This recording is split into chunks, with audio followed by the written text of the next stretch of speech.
Well, good evening, folks, or good morning, good afternoon, good night, whatever time it is, wherever you are in the world. Quincy Kane here, and this is live stream number 129. And I'm like just barely getting set up here. So you might have to forgive me for this evening's stream. Again, I don't even have my fancy lights up, so things are kind of simple. Trying a new segment here. And I'm hoping you guys will enjoy it. Hopefully you can hear me all right. I think I was maybe coming through a little quiet there. But, hey, we got Jack in the chat. Hey, Jack, hope you're doing well. Jack says, very tired and sore today, but I got to try Polish sausage at Costco today. How about you, Quincy? I'm doing okay. I'll be honest. It's been a challenging week. The bright side of things, I've got a new song released. So you might have saw that I released my song, what do you call it? Brothers to the End, that I released a lyric video for that. My friend Amanda helped me with the lyric video, getting that made, and that was a huge help, just because I'm hoping to release more music. And so I do think, in general, I'm just going to be focusing more on the song production side of things and not stressing too much about getting like a music video made for it. And she actually kind of over-delivered on what I was expecting. I was just thinking like a simple picture with a background and just the album cover or something. And she made a full out lyric video. And so I really appreciate her help with that. And yeah, all that played out very nicely. Hey, we got Stan in the chat. Hey, Stan, hope you're doing well. But yeah, so that's the nice thing. So for anyone who hadn't heard, I did release a song this week, and that's the first song I've released this year, and I'm very determined to get many more released. Already getting ready to work on the next one, and super excited about that. And that's kind of inspiring what this segment is going to be. We're kind of trying a new stream segment here, and I'll talk more about that in a moment. But on the, not to be a downer on anything, but there were a few things that happened this week. One, some of you are familiar with my health issues. Some of you know that I have epilepsy, and back in November, I got back on medication, and things had mostly been going well, but unfortunately, I did have an episode in my sleep the other night, and that wiped me out pretty good this week. I was just kind of it just kind of feels like you've been in a car wreck after it happens. So it's just kind of, you don't really have much drive to you. And I guess it happened at the best time it could, because I just released a song. Usually a week after a release is kind of when I'm getting reorganized. And so it wasn't like I had a whole lot on my plate. And on top of that, I'm getting over some cold, so that was kind of like the double whammy for me. Like either one on its own, like I might have been able to handle, but both on top of each other, I was just I have been a little wiped this week. But I'm actually feeling much better today. I've rested pretty good the past couple nights, and cold is slowly but surely clearing up, and so things are mostly going good. But I am trying a new segment today, and so I'll be honest that it's been a little bit of I don't want to say it's been stressful, but it's been kind of fast paced, trying to get things set up for the stream this evening. So we'll see how things go, but we'll dive into that in a second. Thank you for the heart. Stan was saying, love the lyric video. Yeah, thank you so much. I'll be sure to let Amanda know that people liked it. Hopefully she saw, I'll have to ask her if she's checked out and seen. I know some of you guys have left some nice comments about that. Jack, I appreciate that, saying, really sorry to hear that, Quincy. Yeah, it's it happens, but it's been a good thing, actually. I keep a journal, and I went back and read through, and I took note of how many episodes I've had in like the past 5 years. And on average, it's pretty sporadic. Like the longest I've ever gone without having one was 17 weeks, and then the shortest would be like 2 weeks. But it could be as, but on average, it's probably about like 5 to 6 weeks that I would have one. So over these past 6 months, with those averages, I should have had like at least 4 by now, and this is only the second one I've had in 6 months. So I've gone for a pretty lengthy period of time since I've been on the medication, and and even in like in my exercise and my training and stuff, I've been able to actually make progress because I don't have to keep re-injuring myself and starting over. So I've definitely like there's definitely some improvement. I just you know, I was hoping it'd just be a little quicker. You know, I was hoping to be like, all right, cool, I'm on the medication now, nothing else to worry about. But it looks like it might take a little bit of time to find the right dosage. But yeah, just keep me in your thoughts and prayers. But I do appreciate it. Thanks, Stan says. Sorry to hear that, man. Glad you are feeling better. Yep, I'm on the up and up. So, but guys, I'm glad y'all are coming to hang out. Anyone else who's just tuning in, don't be shy. Say hello.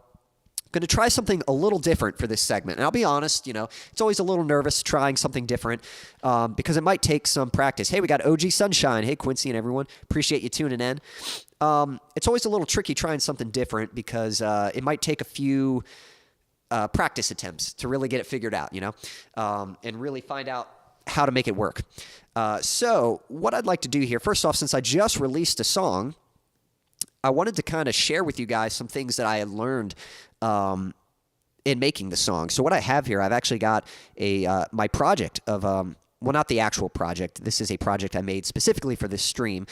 But just showing some of the things that I learned while producing my song, Brothers to the End. I did some things. I made a new bass tone, and so I was going to kind of dive into that, show you sort of my old bass tone and the new tone that I developed for the song. Because I made a new bass tone, I had to make some adjustments to my guitar tone, so I wanted to share some of the things I did with that. I wanted to talk about some of the layers that I've used. Like I added a lot of, there's a lot of layers throughout this song. Both like background vocals and like synth layers, pad stuff, lead guitar stuff. And I also utilized a lot more drum room stuff. So there's just a lot that I learned. And hopefully you'll find this stuff interesting. I'm not totally sure. So believe it or not, I'm actually, I was on the fence about this, but I'm thinking I'm actually not going to perform this evening. Now, don't worry, I'm still going to perform for these live streams. But I just thought it'd be really nice to have a segment to just to be able to hang out with you guys. You know, sometimes I'm performing and I'm always just moving on to the song. Like I'll read your comments, but then I'll move on. And I know we have other segments, but even the other segments, I feel like we're just talking about the thing. We're not really like hanging out with each other and stuff. So I was thinking this would be a nice segment to just kind of share a little bit of what I've learned about music. And so anyone out there who's interested in learning, maybe you want to know about my guitar setup, maybe you're interested in singing and you want to know my vocal warm up and what kind of things I do, what routine I go through to practice vocals. And if you want to see what goes into my songs and the production, if you want to do a deep dive into my lyrics and kind of look into that, if you even want to learn how to play one of my songs, I might get my guitar out and show you how to play like the main riff of one of my songs. I just thought this would be a good segment for that. And just kind of think of it as like an educational hangout, you know? It's just like, that's all we're doing. We're just hanging out. We're, you know, anything's up for topic, for debate, for discussion. And meanwhile, I was just going to kind of share with you guys some things that I'd worked on. I don't know about you all. Let me know. Let me know if, do you like seeing the process of stuff? I think Daniel had actually mentioned a while back being kind of interested in seeing my process for a few things, but I love like behind the scenes stuff or making of, like seeing what goes into making a movie or an album or something like that. Like I've always loved that kind of stuff. And so I'd love to share with you guys some of the things that have gone into making this music and see what happens. Hey, we got Silas in the chat. Hope you're doing well. Let's see here. Stan says, bass, I'm listening. Yeah, you might find it interesting, Stanley. I did some pretty cool stuff with the bass that I'm excited about, so hopefully you'll like that. Silas, hope you're doing well. Some hellos happening. Yep. And by the way, if you have any questions at all during the segment, you know, if you're like, hey, what do you do for your guitar here? Or how do you get that thing to sound like that? Or, you know, whatever your questions might be, or what inspired the lyrics, you know, anything, you know, whatever it might be, music related, song related, feel free to ask and I'll dive into it. So, yeah, let's go ahead. I'm going to go ahead and dive into it, but let me know, guys, how are you all doing? How's your week been? How are you all feeling? And is there anything fun or eventful coming up that you're excited about? Let me know. All right, so as you might know, I released my song, Brothers to the End, and let's go ahead and have a little listen to that real quick. I'm going to show you what the finished mix sounded like. So here's the finished mix. I'm not going to play the whole song, but we'll listen through it. Actually, it might be interesting to we'll sort of listen and I'll kind of comment on a few things. So for anyone who's heard this song, you might know that the intro, it used to not have that vocal part in the beginning. Like whenever I played it, it would just count off, and then I'd come in with a da-da-da-dun, da-da-da-dun-dum kind of thing. And that's sort of what I was doing. But one thing I really learned about this song was the importance of how you arrange the song arrangement, like how you incorporate different layers to keep the song interesting for the listener while the listener is engaging with the song. Like, what can help the listener better engage with the song? Stan says, I love this kind of stuff. Cool. Well, I hope you find this interesting. Silas says, hey, I'm good. How are you, Quincy? I'm doing all right. Hanging in there, feeling better. Love the new part. Thanks, Stan. Appreciate that. But yeah, I'll be honest. So this song is actually kind of an older song that I wrote. I probably wrote this, back in like the mid-2010s, something like that, maybe even earlier. And or I probably wrote the original idea back in the early 2010s and then later finished it like the late 2010s. And then, to be honest, like I like this song. It's one you guys have heard me play, but it's a little... As an artist, I'm still trying to figure out kind of my sound.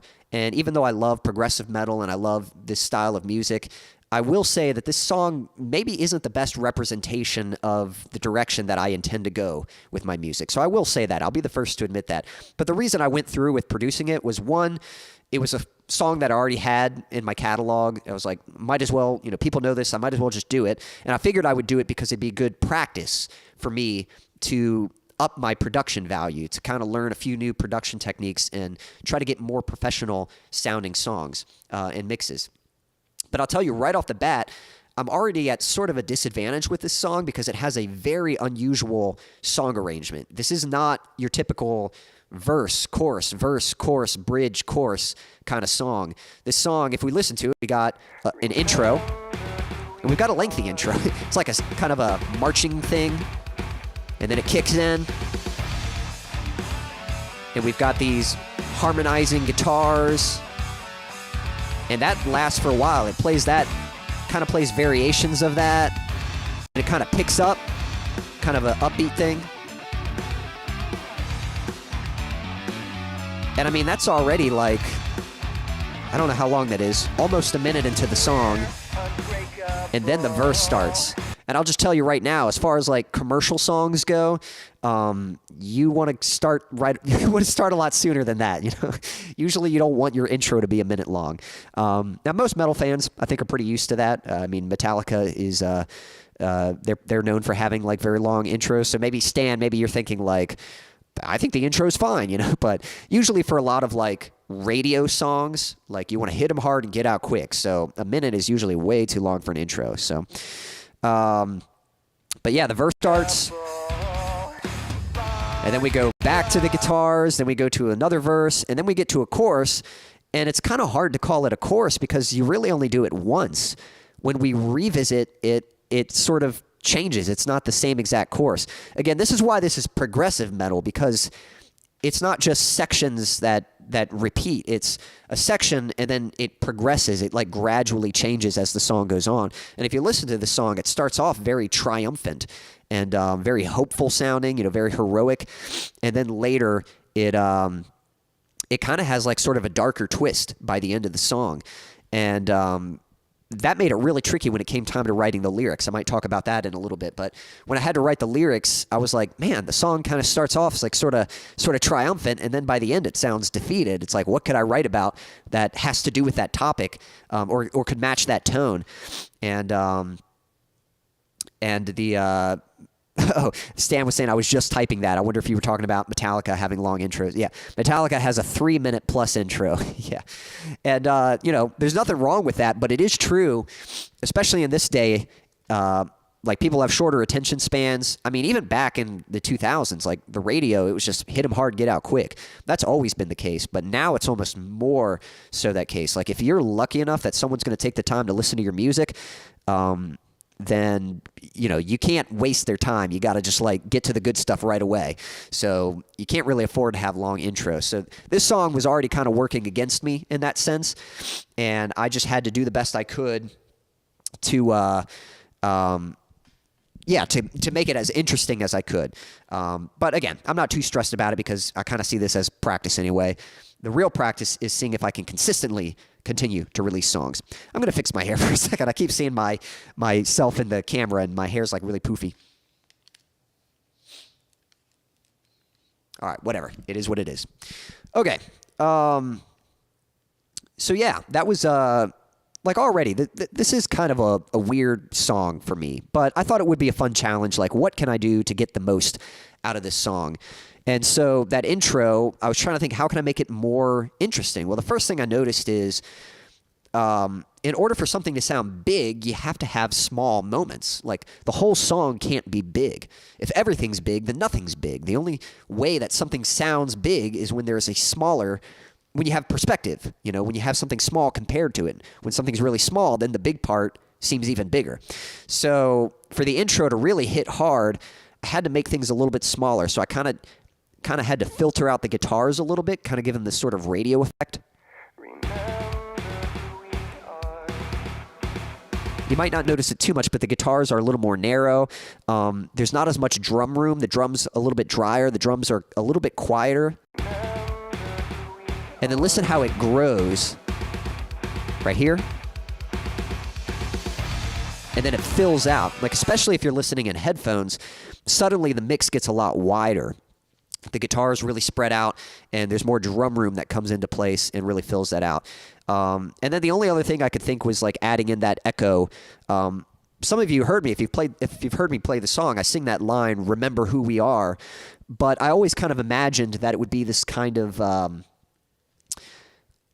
distant thing. Like, I always imagined that sort of filtered radio telephone effect on it. But I didn't know I was going to use that at the intro. I didn't discover that till later. But I kind of like how it echoes and then kind of kicks in. Now let's talk about these lead guitars. So I have the mix here. You probably can't see my mouse, but if you see these green tracks right here that are highlighted, those are the drums. I've got the drums and I've got the drum room. So here's the drums by themselves. We'll hear those. There we go.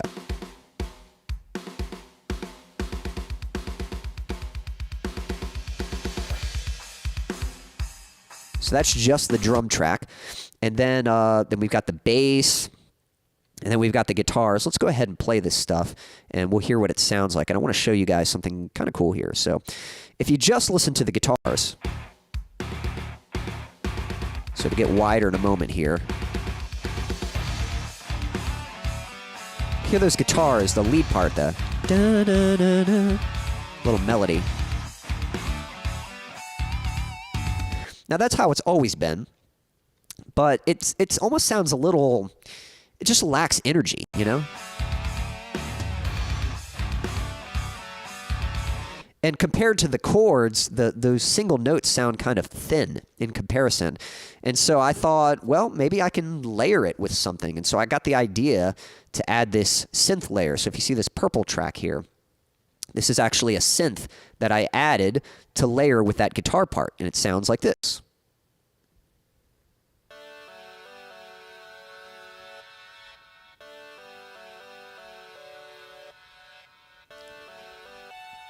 And it's kind of got a little bit of that delay. So that kind of adds like some space. So when you add that to the guitars, it sounds like this. And I'll turn it on and off. Makes a big difference.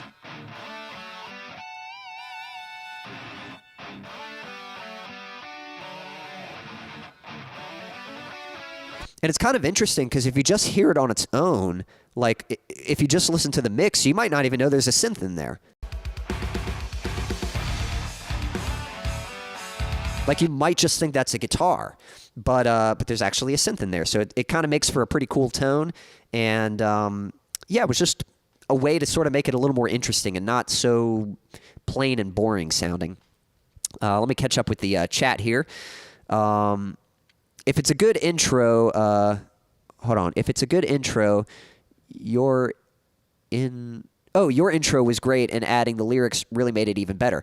And yeah, those were just little tips that I'd sort of learned. I saw somewhere someone mentioned that you can almost give like a sneak peek to the listener by having like an echo of a lyric or something at the beginning of the intro before the song kicks in, and it's kind of a nice little teaser of what's to come. And so I thought that was kind of a cool idea, and I tried it out and thought it worked pretty good. So the effect is awesome, and the voice. Well, thank you, Stan. Appreciate that. Silas says, hey, platforms do y'all like listening to music on? So, I didn't type what in there. Yeah, what platforms? So for me, I usually listen on YouTube, to be honest. I like to purchase music when I can. If I purchase music, and then I like to put it on my phone. So I do have MP3s on my phone. That way I don't have to depend on internet or service to listen to music. But most of the time I would say I listen on YouTube. Yeah, that's about it. I don't use Spotify regularly. I'd say YouTube. What about you, Silas? How do you typically listen to music? And what about you, Stan? And Jack and anyone else? I think that's a good question. What platforms do you guys like to listen to music on typically? That's actually good for me to know too. So, Stan says you should check out the new song by Crowder, Grave Robber. Nice intro. Silas says, oh, I've heard that song. Cool. So yeah, I might have to check that out. Yeah, Silas listens on Spotify. Hey, Abe, appreciate you tuning in. Hope you're doing well. I'm kind of breaking things down a little bit. I don't know if you saw that I released a song earlier this week. I released my song Brothers to the End. Here's a little snippet.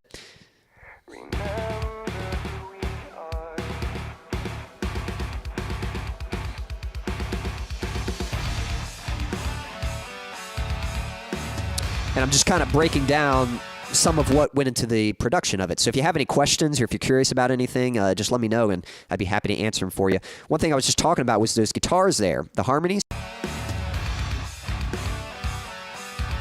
If you just heard them like that, you might think they were just guitars, but there's actually synth in there. So here's just the guitars, and then here's the synth added.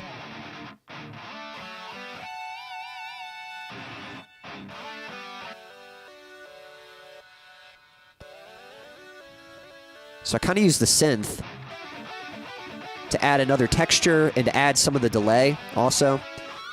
Because usually rhythm guitars, you want them to be dry. You don't want a bunch of delay and reverb because that gets really muddy. You want it nice and tight. So adding a synth layer with the delay. You can hear that echo. That was kind of a nice way to get the best of both worlds. So whenever the lead part would play,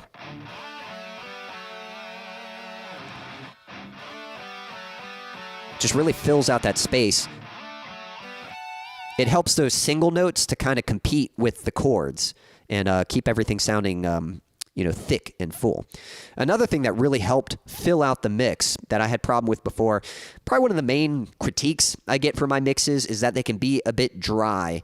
And that's a tough thing to handle because I almost like drier mixes because I really like tight and punchy.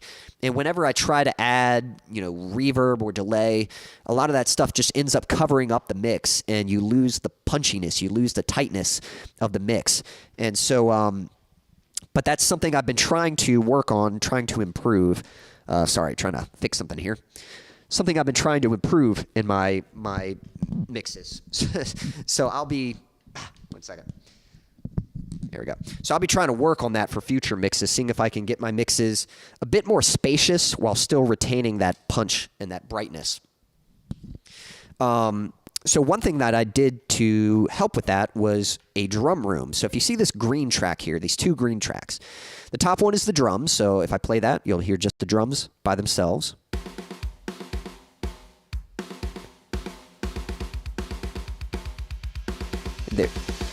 Now there is an effect in there that's a reverse cymbal that kind of helps build up anticipation. So I have a few of those spread throughout the song. Now the drums sound fine, but they can sound kind of small. What I have is I made this drum room, and this is something that they do when they produce real drums. I'm using programmed drums on here. I just make them in the computer basically. I might have to go over program drums in more detail in another episode of this. But this is what a drum room sounds like. Let me skip ahead a little bit. So it's almost like just the echo. Like you can hear the snare, you can hear the splash, but it sounds a little distant.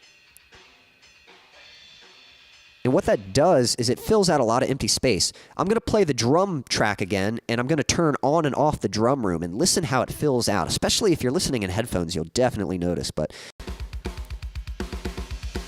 so here's the drum room, or sorry, drums, and then here comes the drum room. If you're listening in headphones, it totally fills out. And then off, it gets small. Wide, narrow. Especially that bell. Huge difference. If you listen to that ride, without the room, the ride is very small. It's a very small ding. But when you add the room, the ding kind of spreads throughout the stereo spectrum. Here's it off.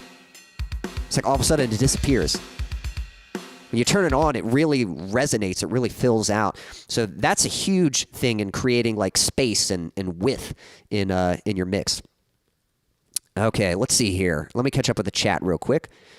Jack says, we were asking about which platforms do you listen to on, for music on. Jack was saying I typically listen on YouTube as well. Some hellos happening. Stan says the drums remind me of gunshots. That's usually, I think that's the goal for metal. You want you want it to hit hard and hit kind of heavy. Now I will say, I maybe could have been a little looser with the kick pattern. Or do you mean the snare? Maybe that's what you're talking about. Yeah, the snare's got a lot of pop to it.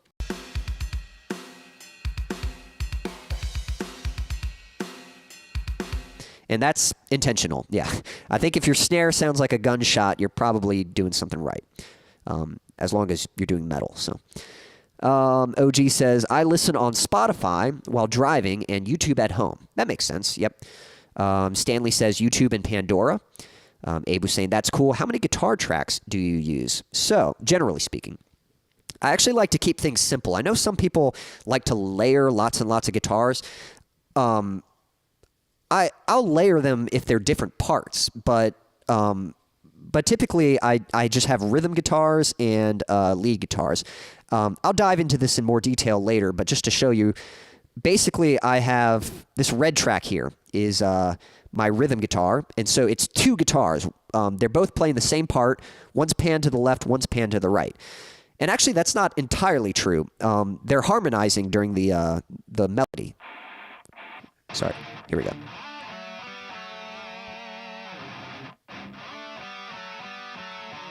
But you can hear they're playing at the same timing. They're both hitting the same chord, and then one is playing da-na-na-na, and then the other guitar is playing da-na-na-na. So they're playing at the same time, but it's it's basically the same part. But if this were a live band, this would be two guitar parts, two different guitarists.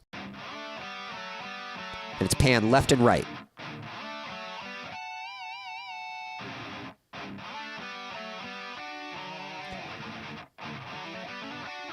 All right, so usually I'll have the two rhythm parts, and then later when we get to more of a chorus section, I'm trying to find it. All right, so right here. This is what I'll typically do. So now both guitars are playing the exact same part, and they're left and right. So even though it's two guitars, it's still just one guitar part. And then I'll have this second red layer right here. This is the lead guitars, and they'll come in with this melody that sounds like this.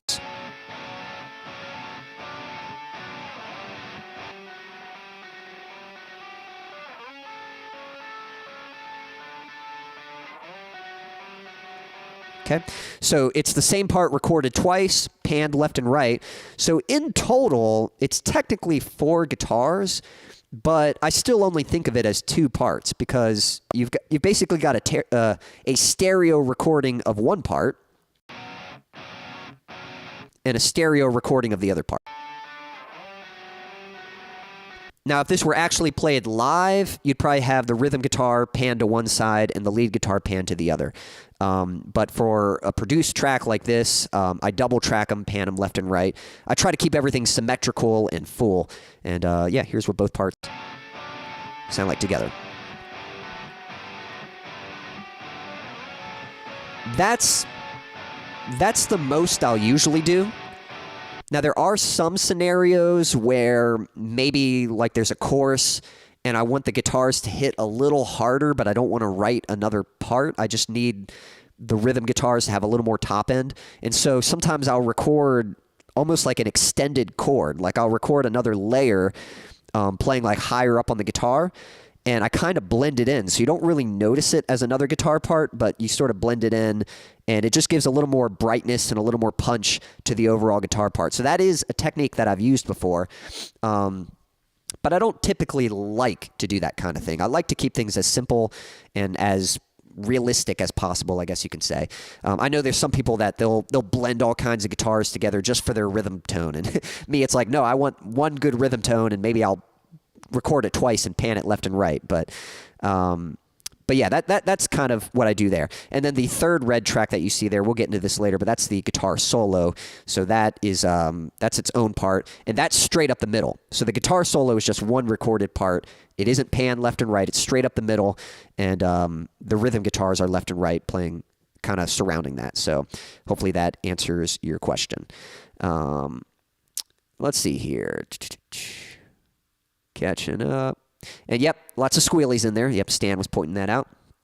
Abe says, in my songs, I use a lot of reverb and delay, but drop the volume on those guitar tracks when I want the punch to hit, so there's nothing else in the mix. Yes, automation is definitely something I've used. I like... It's kind of inevitable. You kind of have to use automation to get every part of the song to sound exactly like you want it, but I like to be as minimal as I can. You know, I like to get the overall mix just sounding as good as I can, and then when I want a little extra sauce, that's when I like to do automation. But I think I did that in this song too. There were certain sections where, if you listen to the synth, let me go back to that real quick. So the synth has some of that delay on there. Let me go back. Here we go. Now listen how when the synth stops playing, listen how the echo gets louder, okay? So it starts off kind of quiet.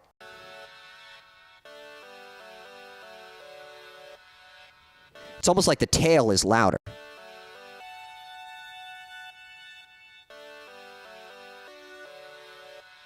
It like kind of fades in, and the reason for that is the delay is down while it's playing the melody.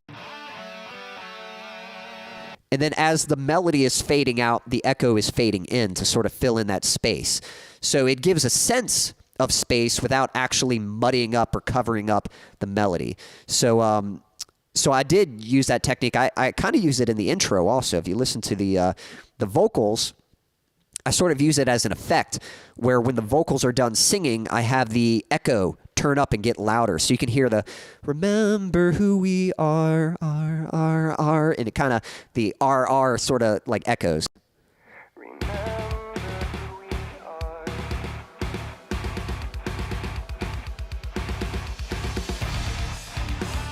And so that can be a cool effect to kind of add interest in that type of thing. Let's see here. Silas says, is it a little easy to create these backing tracks, or is it harder? Well, let's see. It depends on the purpose. So is it easier or is it hard? And I don't know if you mean as opposed to what. It just depends on what you want to do. All right, how do I say this? So if you're producing like a finished song, so like what I released Monday, this song here, that was a bit of work for me. It takes quite a bit of work to produce that and to get it sounding professional. I'm still learning. I'm definitely not. I don't know if I'd call myself a pro. I think I'm in the ballpark, but I'm like maybe just in the ballpark. Like I think if someone heard this, they'd be like, oh, hey, that sounds good, you know. I don't think they would no one's going to be like, wow, that mix is amazing, but I don't think they're going to think it sounds totally amateur, totally beginner. But I definitely still have a lot to learn. When I compare my mix to my references, I'm like, man, some people are really good at getting their songs to sound like just super great, like super hard hitting. So that's the hard part. But if you just wanted to make a backing track just so you could play your songs, like kind of like what I do for these live streams, I always make a demo version first. So even, I should have brought it in this project here, but I should have brought my original version of this song, like the demo version, because there's a huge difference. The demo version is a lot smaller sounding. It's very bare, doesn't have quite as much space, doesn't have... and by space, I mean space filled up. It doesn't sound as wide. It doesn't sound as big. It just sounds very like narrow and small compared to my new mix. And that's because it's just super simple. Pretty much all I do to make a backing track, I use a drum software on here. I don't think I have it right now. Let me see if I can bring it up. I'm going to add a track. All right, so I just added this track right here, okay? And then what I can do is I can go to, there's this like media folder over here, and I can go to drums and percussion. I can pick Ultrabeat drum kits. Ultrabeat is the name of the drum machine in this recording software that I use. And I'll just pick one, Studio Tight, you know. I've actually made my own custom drum kit, but I'm just giving you an example here. And let's see here. So if I were to open this up, now right now you can't see this. Let me, hold up. Let me get it where you'll be able to see this. Just 1 second here. Going to add a window capture. And where's it at? Here we go. All right. So you should be able to see that. Now that might look like a crazy machine. It's like, what is that? So that's the drum programming machine. Now, it looks crazy, but you can actually get rid of that view, and you get this grid. And this grid is a lot nicer to work with. Basically, these dots represent the different parts of the drum beat. So this bottom one here, this is the kick pattern. Oh, actually, you're not going to be able to hear that. Let me get it where you can hear it. 1 second. There we go. All right. Where'd it go? Here we go. All right, so this bottom one's the kick pattern. Huh, still can't hear it. I'm trying to think. Why would that be? Maybe it's the output? Actually, oh, you know what? There we go. Now you should be able to hear it. Okay. All right, kick. There we go. So there's your kick. And then we got our snare. We got another snare hit. We got closed hi-hat. And even got these basses up here, but we're going to turn those off. So if I hit play, we got a drum beat.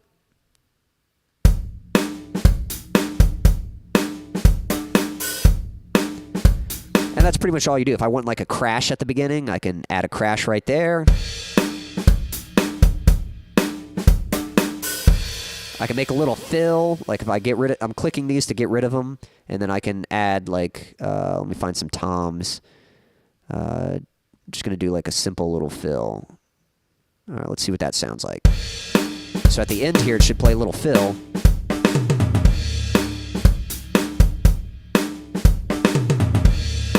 Cool. So, yeah. And then basically you take that and you drag it into your timeline. So you drag it into the timeline here, and that's your drum beat. Now, you can get a lot more complicated than that. I've made my own custom drum kit, and I've tweaked the sounds like to get the kick and the snare and everything sounding exactly how I want.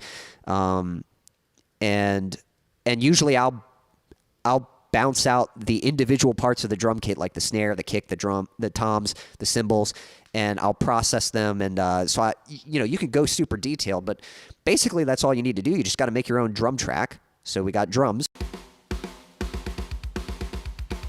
And then you got to get some bass. Lately, I've been programming bass, so I'm going to talk about that in a little bit. But you can record bass or you can program bass. So there's my bass, and then you do need some equipment, like obviously you need recording software, and you need an interface, something that you can plug your guitar into, or your microphone. So you plug your guitar into the interface goes into your computer. So that's what I do for these live streams. I plug my guitar into my interface, and that's how I get my guitar for you guys. You know, I'm not playing through a real amp, I'm playing through a virtual amp, and I'll talk about that more too. But basically, almost everything is just made in the computer, pretty much. Yeah, and once you learn how to do it, like it's really awesome, and it's really, you can basically work on music wherever you go. You just need headphones, and you can make backing tracks, and you can play along with them, and you can start, you know, performing on live streams or you know, playing for venues. If you can find like some speakers to output, it's just one instrument at a time that you're just recording and creating, but you basically have all the tools you need with you. The only other gear you might need a microphone and something to plug the microphone into if you're going to sing. But yeah, it's I don't know, it's pretty awesome. All right, let's see here. So hopefully that makes sense. Are the drums the exact same part being played? So the drums, let me see here. I'm trying to think. The exact same part is what? I know, like the drums in the drum room. Yeah, these are, all right, so if you're wondering how that was made, what happened was I took the drums, and you can send them into a reverb. You send them into a reverb plugin that adds that kind of echoey room sound, and you can actually choose how much you send them. So you'll notice if you listen to the drum room, you don't hear a whole lot of kick.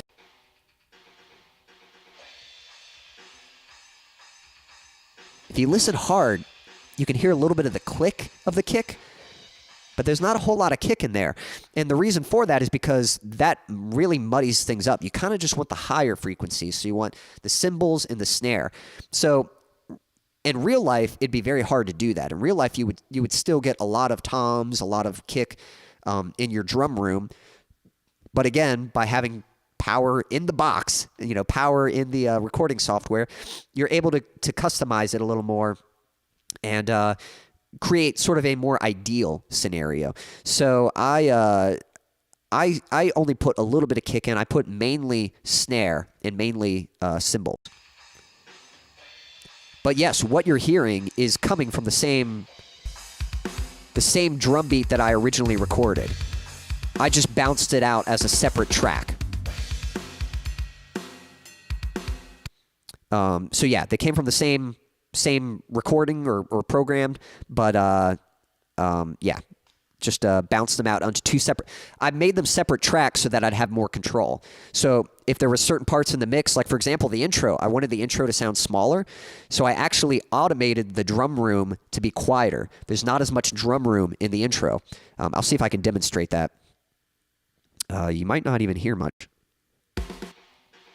Like there's a little bit, but it gets wider once it really kicks in. So I actually automated the drum room to be a little bit quieter in the intro and then to fill out more when the song actually kicks in. So yeah, I wanted that control to do that. If it was all just one track, it'd be very difficult to do that. Stan was saying, storm coming, Quincy, just in case things get a little crazy, it's the storm. Well, if you saw me looking over earlier, it's clearing up now. But yeah, there was some pretty heavy thunder just a moment ago. On my computer, I listen to YouTube. Off the computer, it's Spotify on my phone. Gotcha. Sounds good. Stan says, man, that's awesome. The guitar is nice. Well, thank you.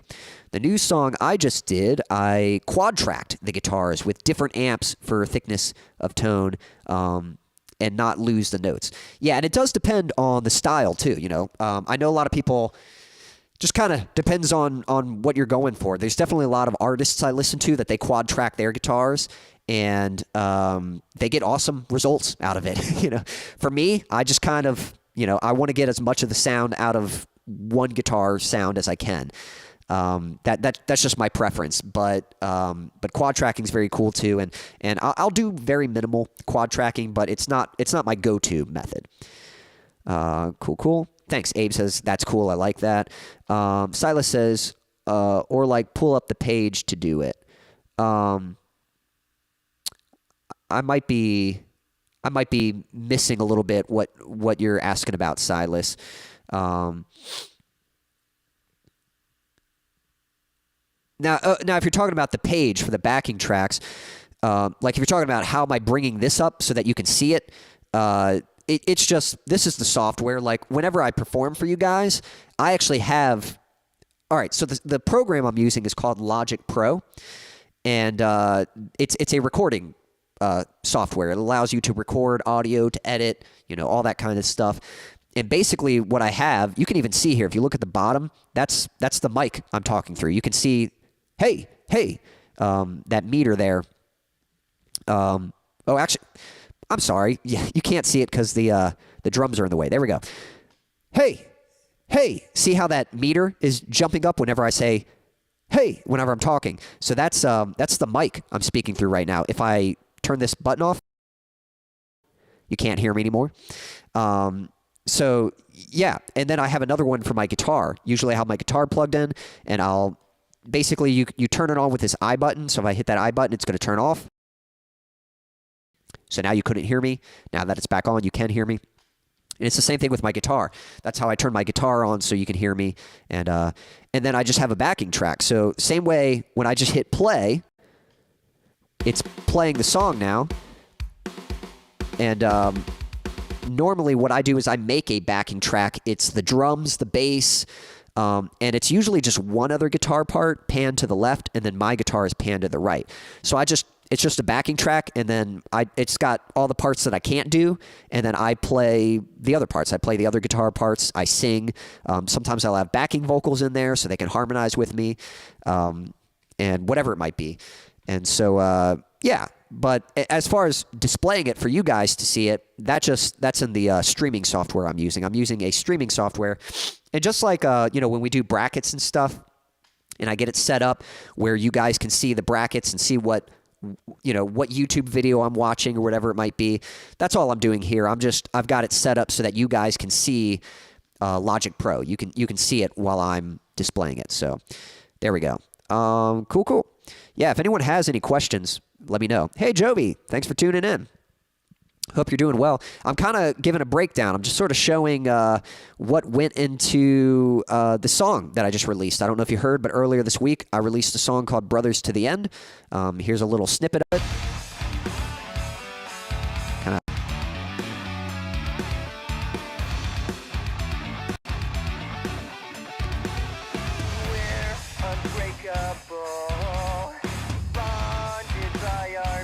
Yeah, and so I'm just kind of going through the song. I'm sharing some of the things that I learned. I was talking about the drums here. Here's just the drums by themselves. And adding a drum room, which makes them a lot fuller sounding. I was talking about the guitars, and I added some synth.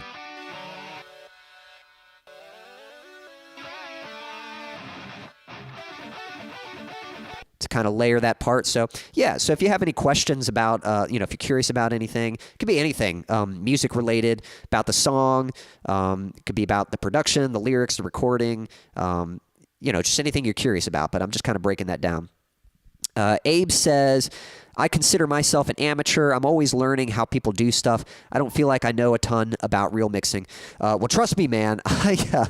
It's a tough journey. Like, I've been recording and mixing for a while now, but I definitely, I remember, I don't know if you went through this, but when you first learn to record, it is the funnest thing in the world. It's just so fun because all this time you have these ideas in your head, and you just imagine what it would sound like with a full band.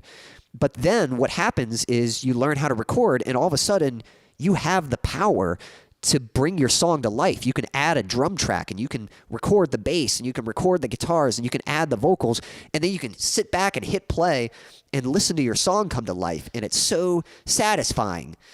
Until one day you compare your recordings to professional recordings and you realize, oh my gosh, my songs sound so wimpy and so, so weak and so dull compared to these professional mixes. They sound so powerful and so punchy and so full. How do they do it? And so the journey begins. And it's been a long journey for me. If you're not already familiar with, obviously YouTube is a great place to learn, but for me, here's the one, especially for metal, the one resource I would recommend, the guy to go to is Adam Nolly Getgood. Now, maybe you're familiar with him. So Adam used to be the bassist for the band Periphery.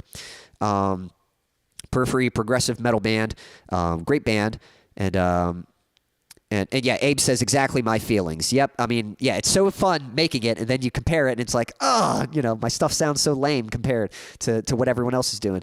But that's just part of the journey. But yeah, Nolly was the bassist for the band Periphery. And what's funny is, I don't know how he got the role of bassist because he's a phenomenal guitarist. Hey, Logan, thanks for tuning in.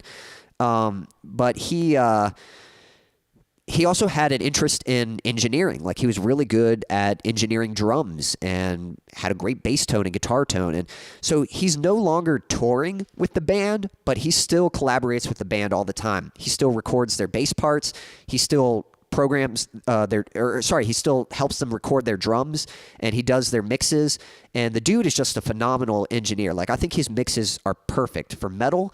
I think he has the perfect, just guitar tone, bass, drums, just perfect balance. It's so great. Hey, Peter, thanks for tuning in. Hope you're doing well. We're just doing a breakdown of some music stuff here. I put out a song earlier this week. I don't know if you've heard it yet. I released a song called Brothers to the End, and I'm sharing some of the behind the scenes, what went into making the guitar tone and the bass tone and the drums and all that stuff. So if you have any music-related questions, or if you're curious about anything about this song or just about my songwriting process or anything, feel free to ask some questions. But right now I'm giving some advice for anyone who's interested in learning how to record and mix and make their own music, especially if you're interested in metal. Definitely look up Get Good Drums. It sounds just like it's spelled.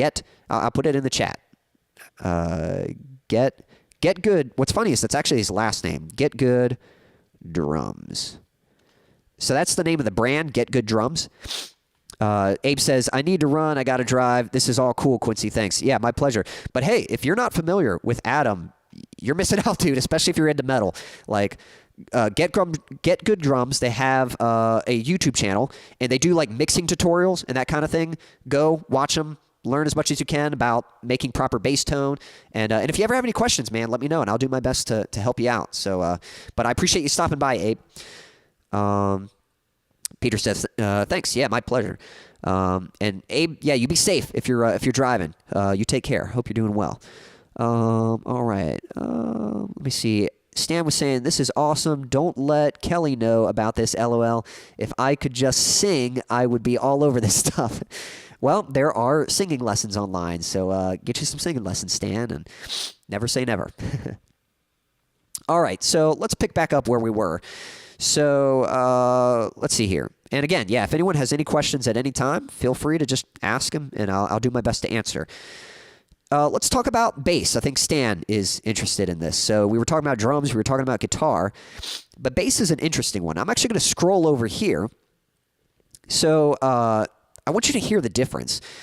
This is a little demo, and what is this? Oh, I think I've got the old mix here. Okay, check this out.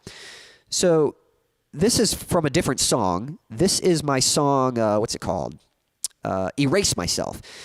Before I started working on this song, Brothers to the End, I went back and I tried to revisit my tones. I revisited my bass tones. I wanted to get them sounding better, because when you're recording, the truth is, the better your tones sound at the beginning, the easier it is to make them sound better at the end. Like if you're starting off with really poor sounding drums, like really weak sounding drums, a really wimpy sounding bass, and really scratchy sounding guitar tone, it's going to be really hard to make that sound super professional at the end, like at the end of the process.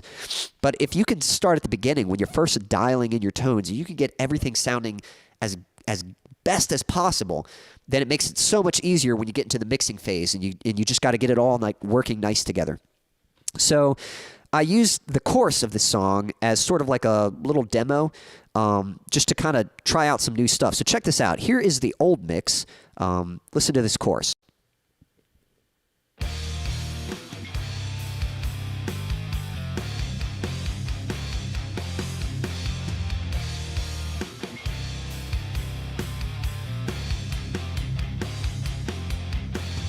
Okay, so remember how that sounds. Okay, now here's the new mix. What I did was I changed the bass tone and I made some tweaks to my guitar tone. Listen to the difference.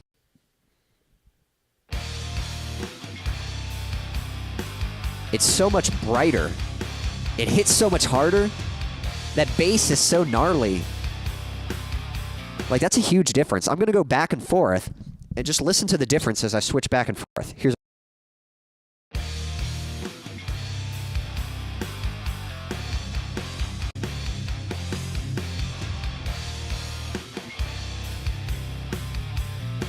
You hear how the old one, it sounds like there's a blanket over the old one.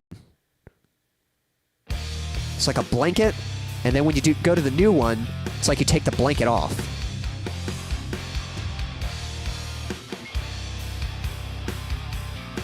And then we'll put the blanket back on. Like, it's so dull.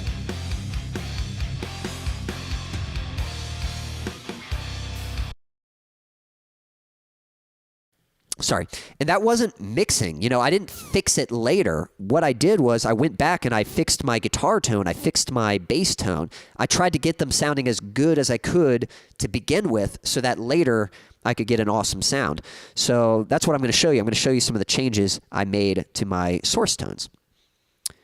Let's see here. Some hellos happening. Saturday, gotcha. Yep, some hellos. Metalheads, yep, that's right. Yeah, Jovi. Oh, I didn't know you were in the Philippines. 7:27 a.m. So it's like morning where you are. Wow, you are 12 hours away from me. Is it Saturday for you? Because it's Friday where I'm at, but it is 12:27 p.m. where I'm at, and sorry, did I say 12? I meant 7:27 p.m. It's 7:27 a.m. in the Philippines. Wow, that's awesome. So I guess it's either Saturday for you or your Friday's just getting started. I'm not sure. It's Friday evening here in America, in Virginia. So, all right. Saturday. Okay, cool. Very cool. All right, so let's have a listen to what's going on here. So here is my old bass tone. And when you first hear it, it's not too bad. You know, it sounds like a bass. It's even got like kind of like a little bit of grunge to it.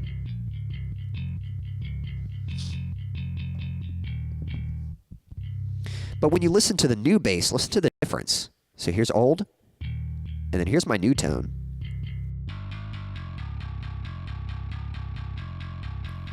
Drastically different.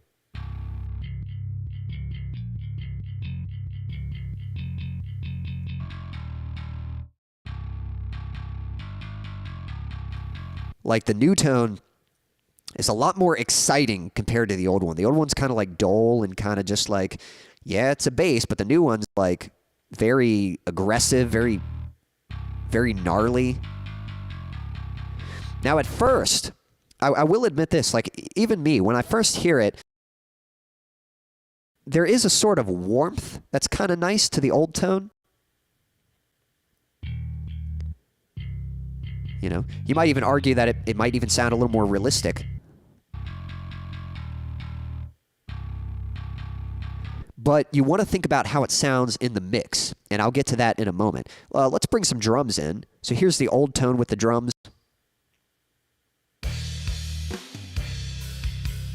And like, it's there, like you can hear it, but it almost sounds like a sub frequency. Like, you're not getting a whole lot of clarity from the bass. And for metal, we want that punch, we want that fullness, we want things to sound thick and aggressive. So yeah, it's like, it's there, but listen when we switch. You hear how that just fits with the kick so well. Like, the first time, I didn't even notice the kick. when I listen to the old, the kick's kind of just there, like you don't even notice. But when you switch to the new one, it's like the kick and the bass become one.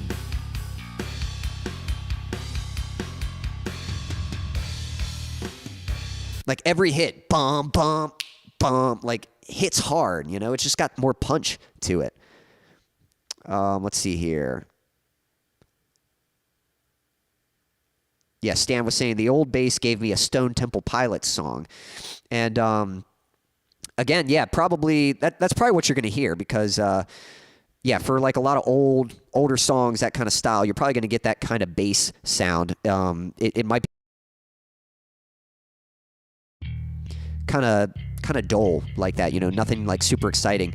In metal these days, it's very, very common to kind of distort it. And even me, I'd always had trouble getting distorted bass tones to work, but I'll show you how I made this one. But when you change your bass tone, you kind of got to change your guitar tones also. So here's my old guitar tone. And at first, it doesn't sound bad. Like, I was pretty pleased with this. It's got some chunk to it. And here it is with the old bass. That's the problem. I can hear it already. The problem is they're not really meshing well together. They sound separated. Like the bass sounds like it's under the guitar, like it sounds like this sub-frequency. The guitar sounds like they just don't sound connected.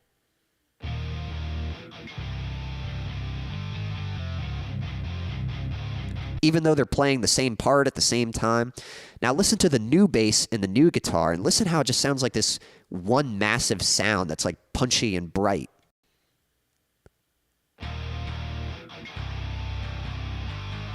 Like the bass is more filled out, and it like kind of glues nicely to the bottom of the guitar.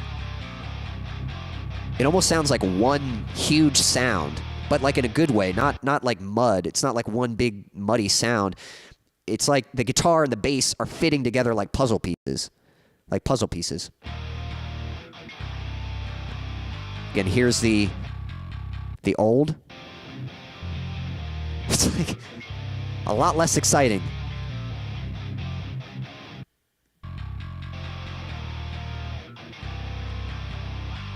And then when you go back to the drums, like listen to the difference. The drums with the old.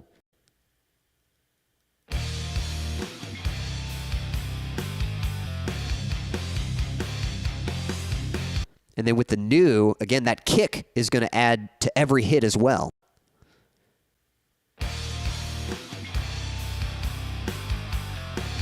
It's like every chord is just super punchy. So that's probably the biggest thing, and especially when you're learning how to mix and record, is you have to think about how the instrument is going to sound in the mix. It doesn't matter how it sounds on its own. Again, if we go back to just the bass by itself, I'll admit, even myself, if you're comparing the two basses on their own, this bass might sound a little bizarre. It might be like, man, are you sure that's a good bass tone? That's kind of crazy sounding, you know? But in the mix, it sounds great. The old bass tone, like, yeah, that sounds like a bass, you know? On its own, that might sound more pleasing than this tone. But in context of the mix, the way it's serving the song, the new tone just fits a lot better and just connects the pieces to create this like massive punchy sound.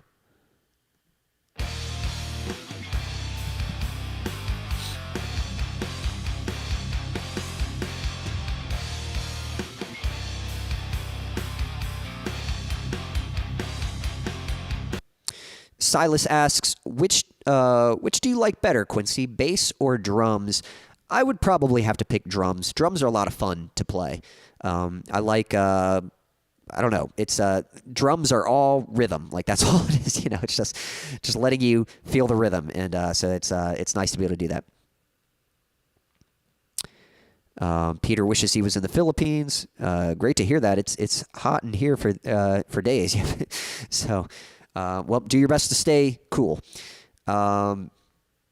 Cool, cool. Yep, Silas says, for me, drums as well. Yep, yep. Do you know how to play drums? I know you play guitar, but if you haven't learned drums, you'll definitely have to, again, YouTube's the place to go. The nice thing about drums is you can actually learn drums even if you don't have a drum kit because the beat comes from your body. Like, you don't have to have a drum kit.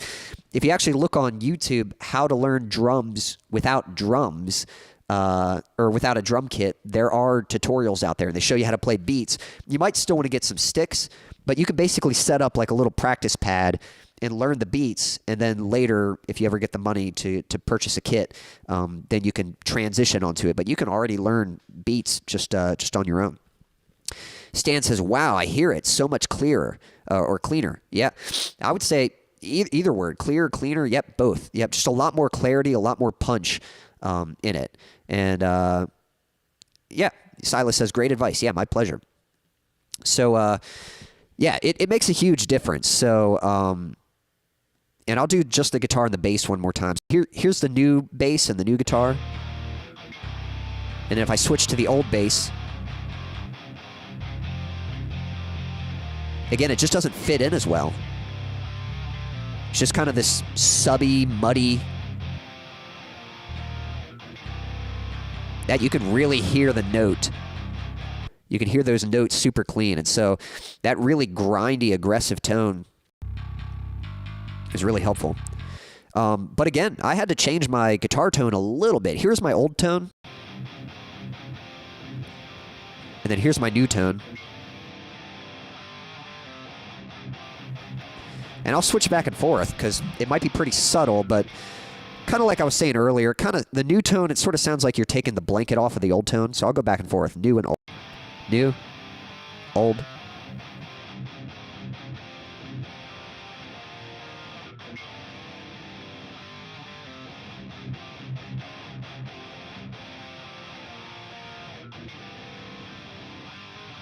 You hear how it's like there's a blanket, it's like dull. Then it gets bright.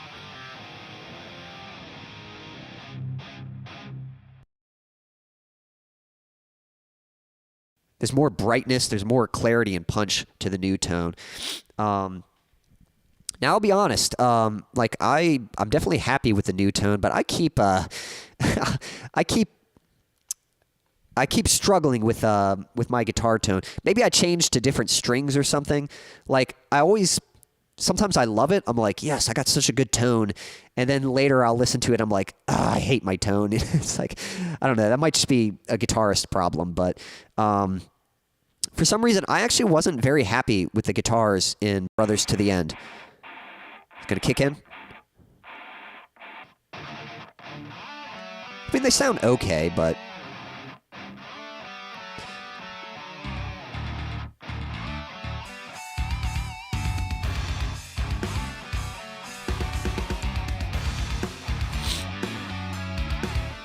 I still couldn't quite get them to hit as hard as I wanted to. And I have a theory. I think I know why this is. This song has a really weird rhythm to it. Like the whole song, it's that da-da-da-da, da-da-da-da, da-da-da-da, da-da.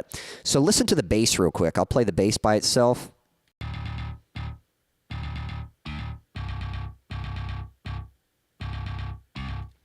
First off, programming something like that, it's really hard to get that to sound realistic.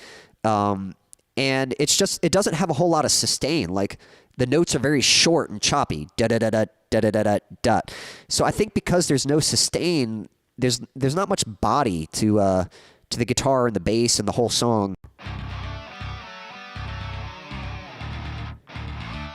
It's very hard to get it to sound very punchy.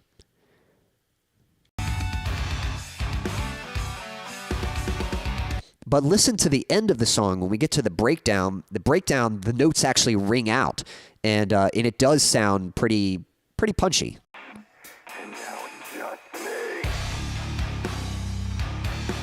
Like the bass sounds really good there.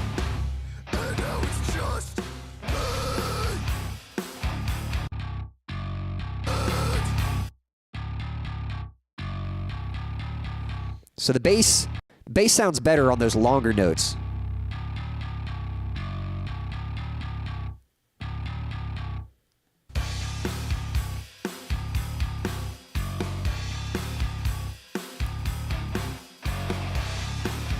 And that guitar has some nice chug to it, and I think it's because it's resonating longer. It's not like those really short, choppy palm mutes.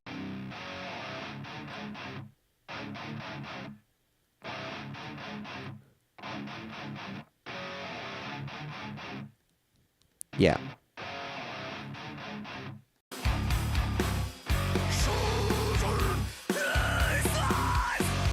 Yeah, so anyway, I think it kind of had to do with the song. I think it was a hard song to get it sounding the way I wanted it to sound. But I'm hoping it was just a song. Maybe the tone actually sounds better than I realize, and I just need to wait for a different song for it to show. So we'll see. Let's see here. Peter was saying cold and rainy in London. Stan was saying I have to say bass. I will add bass with a good drummer. Yep. Bass and drums they make a good team. You really need them. Shows your growth, bro. Appreciate that. Yep, thanks for the rock on, Peter. Nice weather you have there. Yep. Jack says, I have to head out, Quincy, but I'm blown away by your talent and expertise and your willingness to share with others. Well, I just hope you found it interesting. You know, I hope this was interesting to watch. Again, this is kind of a new segment I'm trying, and I'd like this to be something that could be a little more conversational. Like, I'm still going to perform. You know, I'm still going to do streams where I'm playing songs for you guys, but I thought it'd be fun to do something like this where I can kind of share with you guys my vocal process or my guitar setup or, you know, my latest song release, what I learned and what techniques I used to get it to sound the way it did. And so I hope you guys find this interesting. Again, it might take me a few streams to polish this up and like get it really dialed in, but hopefully you're enjoying it. And again, if you have any questions at any point, you know, let me know and I'll do my best to answer. If there's something you're curious about seeing, like, hey, could you talk about how you did this or that? I definitely appreciate that. And thank you, Jack. Jack says praying for your good health and success. That means a lot. I really appreciate that. And Jack, yeah, you take care. I hope you have a great rest of the week, and I appreciate your support, man. So there's the new bass and guitar tone.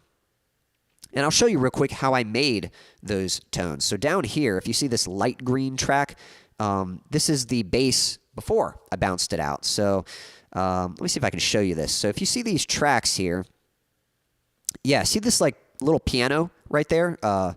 Those piano keys? 1 second, let me get this. All right, so these piano keys here. Yeah. So what you can do, this is basically a virtual piano. And what you can do is you can make these keys sound like whatever instrument you want. So you can make it sound like a drum set. You can make it sound like a bass. You can make it sound like a synth or a keyboard or a violin, you know, whatever. In this case, I've got it sounding like a bass. Okay?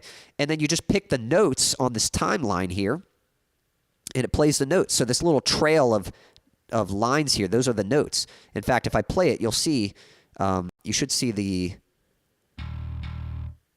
Yeah, hopefully, yeah, you can see it moving along. So it's just, as it passes those lines, it's playing those notes. It's telling the computer what notes to play, and it's set up to sound like a bass. Now, I'll show you how I made that bass tone. Now, some of you might have heard me earlier when I was talking to Abe. I was talking about a man named Adam Nolly Gitgood. He's known as Nolly, but there's a video of him teaching how to dial in a metal bass tone, and it's like one of the most helpful bass videos ever. And so that's pretty much all I did. So I'm just sharing with you what I did from that. Now, I had to do it a little differently because I didn't have all the same tools he had, but let me see if I can demonstrate this. All right, so I don't know if you guys can see this. So basically, what we're looking at in the window here, all these different like brackets, all these different sections here, these are different tracks. If you look at the bottom here, I've got names for them, like the green, that's the drum track right there. That dark blue, that's the new bass. The red, those are the guitars. The purple, that's the synth. The yellow, that's the vocals. I don't know if you can see that. Let me move. There we go. Yeah, if you can see the yellow. And then the one I've got highlighted right now, this light green one, that's the bass tone. So before it's an audio file, I program it in the computer. So that's what we're seeing here, these notes. These are programmed notes. See, I can move them I can move them wherever I want them. You know, I can make them longer, or I can make them shorter. You know, you have control over how the notes are played.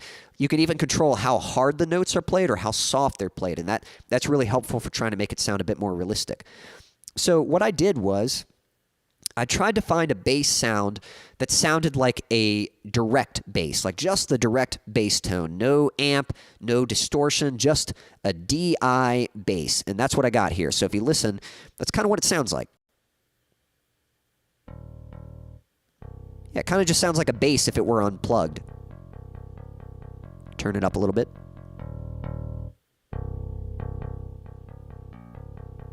Okay. So from that, the first thing he does in his video is he adds some EQ. Let me see if I can get this to where you can see it. There we go. All right. So I'm not going to lie. If you don't know anything about... oh, Peter says, God bless Quincy and all. I got to go. Hey, Peter, I appreciate you tuning in. I hope you found this interesting. I hope you enjoyed it. And I hope you take care. Let's see here. Let me catch up. Jack says, it was interesting for sure. I enjoyed listening for sure. Well, good. I'm glad you enjoyed it. True class, Quincy. Well, thank you, Peter. Appreciate that. Stanley says, I never knew you said shattered in the harsh vocals. LOL. After the lyric video, I can't not hear it. Yeah, yeah. So that's the nice thing about lyric videos. Yeah, if you're not sure what's being sang or screamed, the lyric videos can kind of help. The lyrics can kind of help with that. Let's see here. All right. Yep. So for anyone heading out, yeah, take care. I appreciate you stopping by. I hope you enjoyed the stream. We're talking about bass tone right now. So in recording software, there's something called plugins. Plugins, they're basically tools that you plug in to your signal chain. So as you plug them in, they affect the sound of whatever you're working on. So in this case, we're working on this bass. So if I add this EQ, what I'm doing here is I'm boosting the top end frequencies. That's what this particular EQ is doing. So listen to the difference. I'll turn it on and off. It's going to play. Here we go. I'll turn it off. So hear how when I turn it on, it's a little brighter. There, it's a little dull. And then when I turn it on, it just kind of opens it up, kind of adds some brightness to it. So that was the first thing he did. Then he compressed it. So this is a compressor. A compressor just sort of smashes an audio signal. Again, you can control how much you smash or don't smash. But basically, a sound eventually decays. So if I go, hey, you know, eventually the sound starts. It's got a loudest point, and then it gets quieter. What a compressor does is it turns down the loud parts and it brings up the quiet parts so that you're getting more consistent sound. So since this is a very picky bass part, we want it to be a little more consistent. So by adding that compressor, it's pretty subtle, but it kind of squeezes it. It kind of gives it some more consistency. So that was that. Now here was the big part. So this is the part I always struggled with, was distortion. How to distort the bass. I didn't really know how to go about doing that. I tried different things. This is a plugin I got a while back. It's actually made for drums, and it's sort of a distortion plugin. It allows you to add distortion to different frequencies. So if you see where it says bass on the left side, and then it says low mid, high mid, and then on the right side it says treble, basically what you could do with this plugin is add distortion to different frequencies. So you could distort just the high end and leave the low end clean, rather than having to distort the whole signal. So here's what that sounds like. I'll turn it on. And what's cool is, I don't know if you could see it, but on the bottom here, there's these switches. They stand for American, Vintage, and Extreme. So American is like very clean, not a whole lot of distortion. Vintage kind of has like a little bit of crunch, a little bit of like a nice warm saturation. And then Extreme is like very gnarly. So on the high mid and the treble, I've actually got Extreme set. So it's pretty distorted. But if I switch it, listen how it changes. Hear how that's like cleaner now? I could turn it back on, make it distorted. Or I could go warmer. So you could still use this And you could add like a little bit of distortion to your bass, but you don't have to go like super gnarly like you would for metal. You know, if you were just doing like rock or even a softer song, I think a little bit of distortion does a lot to just add character and excitement to the instrument. So here's with it, and then without. So already it's adding some excitement, some distortion.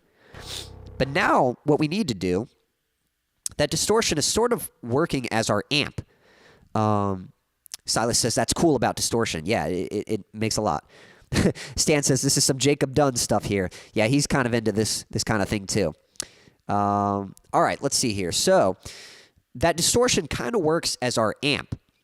But now what we need to do is we need to send it through a cab. Now, I'll be honest, as a guitarist, like Silas, I don't know if you know this or not, I always thought an amp was one unit. I thought, Jacob, Stan's saying, sorry, pedals. He likes pedals. Yeah, Jacob does a lot of the same stuff, but he does it for pedals. You know, he does it for hardware gear. I do it for virtual gear. So it's kind of similar things, but just different platforms for it. So I used to think an amp was the whole unit. Like you plug your guitar into the amp and it comes out the speaker. But that's actually called a combo amp. What that is it's combining the amp and the speaker into one unit. But you can actually buy the parts separately. You can buy your own amp and you can buy your own cabinet. That's right. Yeah, Silas says, oh, really? That's right. So you could buy a cabinet that sounds really good, like a really good speaker, and then you could have different amps. And you could have one amp that you use for your rhythm tone and one amp that you use for your lead tone, whatever it might be. So for the longest time, I didn't realize that. And so what I do here, basically this DF Excite plugin where I distorted, that kind of works as my amp, but I still need to send it through a cabinet or a speaker. So that's what this is, this little box here. So this might be the confusing part, but what this is called an impulse response loader. What the heck is that? Okay. So I don't know how people do this, but basically what they can do is they can take a microphone, kind of like the one I'm speaking into, and they hold it up to a speaker, and somehow they can record the signal of that speaker and replicate it or simulate it in the computer. So then you could take your guitar amp and you can send it through the cabinet on the computer, the cabinet simulator on the computer, and it'll sound like it's going through a real guitar cabinet or a real guitar speaker. So that's what we have here. I've got a bass speaker right here, and I'm sending the distortion through it. So listen, here's without, and when I add it, now it's starting to sound a little more like it's playing through an amp or, you know, a combo amp, like through a speaker. Without it, it's almost a little harsh, almost a little too much. And then with it, it adds some nice fullness, some nice warmth to it. So that's super important. We're going to revisit that when we talk about guitar, because I've got my guitar tone here as well. So I'll go into more detail about that. But that was the next thing he did. And then he did some EQ to kind of clean it up. This is a different EQ, but basically these little notches going down, that's cutting out the bad sounding frequencies, and these little hills going up, those are boosting the good things. So here's without, and then listen when I turn it on. Hear how it cleans it up?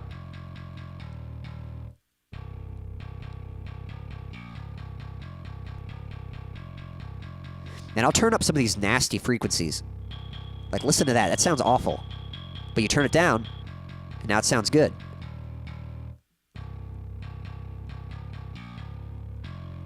Like, I can hear it that... like... and then you cut it out. There it is, and it's out. If you don't have very nice speakers, you might not be able to notice, but definitely makes a difference. So, without the EQ... there's a lot of noise in there that's just really nasty. So the EQ helps you clean that up, helps you turn up the good stuff, you turn down the bad stuff. That's all it is. All right, next we got this other plugin. This is a plugin that I got, and originally when I got this, I did not like it. Here comes the science. So the funny thing is, let's see here. Yeah, so if you're talking about the EQ, technically there is science to it, but you don't have to know the science. All it is, the best explanation I've heard for EQ, all it is a very detailed volume switch. It's a volume switch for different frequencies. So all you have to do is, like, I'll play the sound, and you just take a band here, like this one, and you just sweep, and you're just listening, and you find something that sounds nasty, like that, and you turn it down.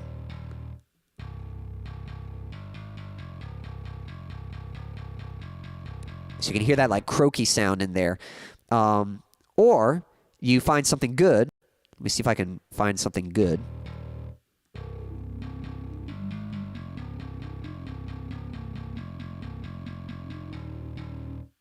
Let's say we like that. And you just turn it up a little bit. So here's without it. And then I'll turn it up. Kind of give some body to it. So that's all it is. It might seem like super complicated, but it's just a meter from low frequencies to high frequencies. And yeah, you just turn down what sounds bad, you turn up what sounds good. This plugin right here, this is a compressor plugin. I originally bought it and for my vocals. And yeah, Stan says sweet, Silas says cool stuff. Well, I hope you're finding it interesting. So this is another compressor. It's a different type, but this compressor also adds like distortion and saturation to whatever you're compressing. And I bought it originally for my vocals. I think that's what it was designed for, especially like harsh vocals. And originally I didn't like it. I didn't like the sound it had, but I tried using it on the bass and it sounds really good. And I actually used it on a lot of different instruments and it just adds excitement. Listen to the difference. So here's without. It might be subtle, but listen. I'm going to turn it on. Hear that? Without and with. All of a sudden, it just like gets more alive. It's kind of dead, kind of dull. And there, it's got like a little more fullness. It's almost got like, might have like some harmonics or something. Something in it sounds good. And I had to be very subtle with how I dialed that in, but like I'll turn it up like all the way real quick. Yeah, you can hear it's very extreme. So it sounds louder, but loud could be a little deceptive because just because something sounds louder doesn't necessarily mean that it's better. So you have to kind of be honest with yourself. So that's what I didn't like about this plugin. It like always sounds good at first, and then I'm like, nah, it sounds too crazy, you know. But I've since grown to learn how to use it, and I like it. So yeah, it just makes that bass more exciting. And then lastly, just a few final EQ moves. Looks like we need some more bottom end, so we add some of that. That makes a big difference. So here our bass is a little stringy. There's too much mids in there, so that's why we got this big dip right here. We're cutting out a bunch of mid-range. And what we're doing is by cutting out that mid-range, we're giving it this nice, pleasing, scooped sound. It makes room for the guitars, so the guitars can fit in better. So we're cutting out the mid-range. That takes out all the nasty stringiness, and we get the nice, this bottom end. We're boosting this bottom end, this nice rumble of the bass. And then these upper mids, that gives the bite and the clang of the bass. So listen how it gets wider. It just gets fuller. You get that fat bass sound. Yep, so that's big. And then we got one final EQ. And I'm just doing a few little notches. To be honest, you probably can't even hear what I'm doing. I probably did those maybe to help it work with the guitar or something like that.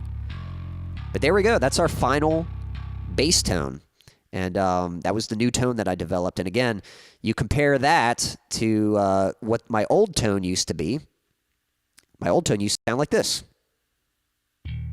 It's like so boring in comparison.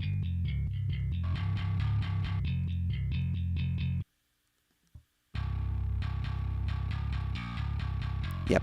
And some of you know, like I was talking earlier, one of my goals for this year was to be more bold. And I'm trying to be more bold. And that's not just in, you know, being more outgoing in the things I do and say. It's in everything that I do.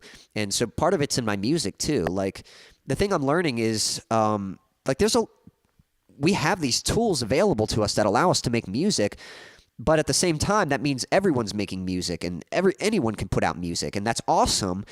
But at the same time, if you want to be recognized, if you want your music to be noticeable, you got to learn these things to make it stand out. And so if you're just settling for like boring and good enough, and like it's really easy for your stuff to just go unnoticed. And so you've got to be a bit more bold with your choices, and you got to try to make things that create intrigue and make, like, even if that bass sounds kind of crazy, you can't deny it sounds interesting. You know? And that's the most important thing. I would argue it's better for the bass to sound crazy and interesting than for it to sound boring and forgettable. And that's just like one example. So in my mixes, this song was really kind of a chance for me to do that, just to be bold and to try to like not be scared to push things and try to go further. Like I was trying to kind of go a little more extreme with some stuff. Stan says, you would never see me if I had this. LOL. Well, you know, you might have to get some and play around with it. Again, if you feel like trying to implement some of this stuff, maybe we can have some conversations, and I can try to help you figure out how to set that up yourself. I'll show you like a few last things, and then I think we're going to try to wrap things up. But I hope you've enjoyed this. I could definitely keep talking, that's for sure. We'll do kind of the same thing with my guitar tone here. So when you record your guitar directly into the computer, one second, let me get rid of this. All right, there we go. When you record your guitar directly into the computer, this is what it sounds like. Let me turn off all these plugins now that you guys know what plugins are. Might take me a while. I'm trying to do it one-handed. All right, there we go. So here's what the guitar sounds like just going directly into the computer.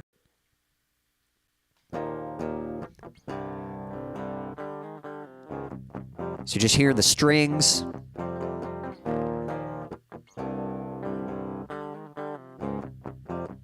Okay, so obviously we want to get that to sound like a guitar tone. Well, the two main things, let me see. Oh, my goodness, have you not been able to see me the whole time?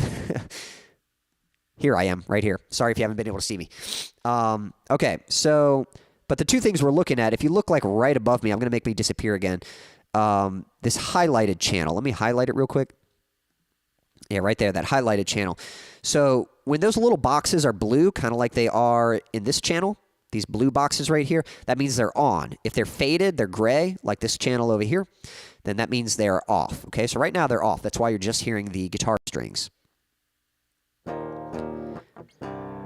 Okay, and they go from top to bottom.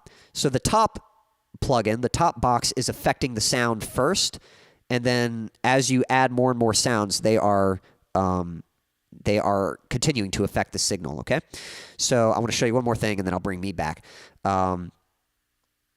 So the two we're going to look at is this one right here, this plugin that's midway down. It's called Legion. This is an amp sim. So again, this is just the guitar amp. This is what we're going to distort the guitar with. And then under that, we have this one right here. It's the third one down, or, you know, third one from the bottom. This is that same cab simulator plugin we had from earlier, but it's a different cabinet. It's a different mic that's going to create the sound of the guitar. Now, I'm going to show you something really awful sounding. So when you're designing a guitar tone, the first thing you need, I just turned it on, the blue box, the Legion, that's the amp, and you need the cab. You need these two things. Those are the most important things. You want to start with those first. That's how you get your guitar tone. Once you've got those dialed in, then everything else is just extra, just to kind of polish that tone and get it sounding better. But these are the two main most important ones. So if we go back to the amp sim, let me get it. Let's see. I think it's this one. You should be able to see it. If I open this up, see if that worked. Yes, okay. There we go. So you can see the amp now. There we go. You might not have been able to see it before. So there's the amp. And then I'll switch to, I'll turn that off, and I'll switch to the cabinet. So there we go. There's the cabinet impulse response loader thing. I know it's a crazy name, but basically just think of it as a speaker. That's all it is. So it's the amp and the speaker. That's all it is. Okay.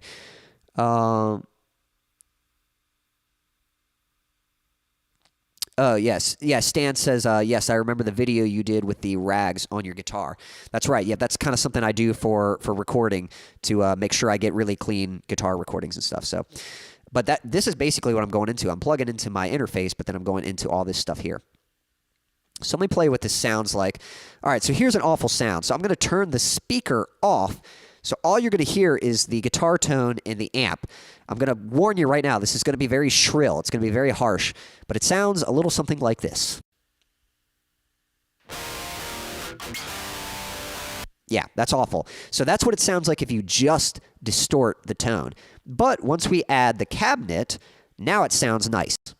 Here it comes. There we go. Now it sounds like a real guitar tone.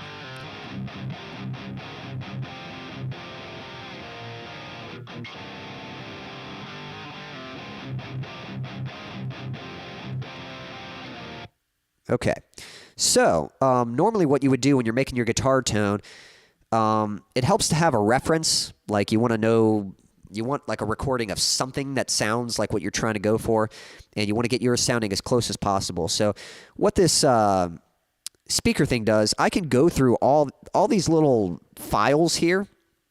These are all different speaker positions. Like the one I've got, it's a microphone at the edge of the cap at 0.5 inches, but the one underneath it is at 0 inches, and the one underneath that is at 12 inches, and then it's 1 inch and 2 inch and 3 inch. So I'm going to flip through these and listen how the guitar tone changes as I choose a different speaker position.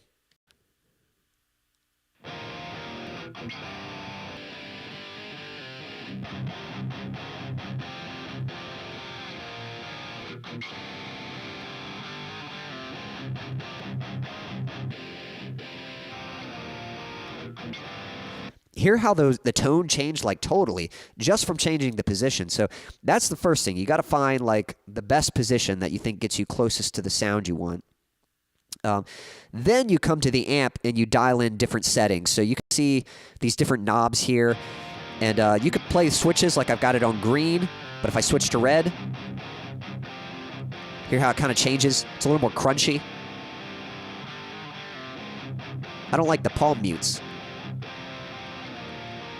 Here on green, I like these palm mutes. They're like chunkier.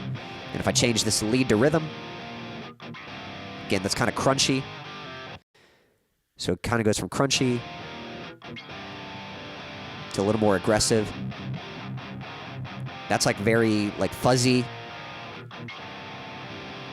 That's a little more like aggressive.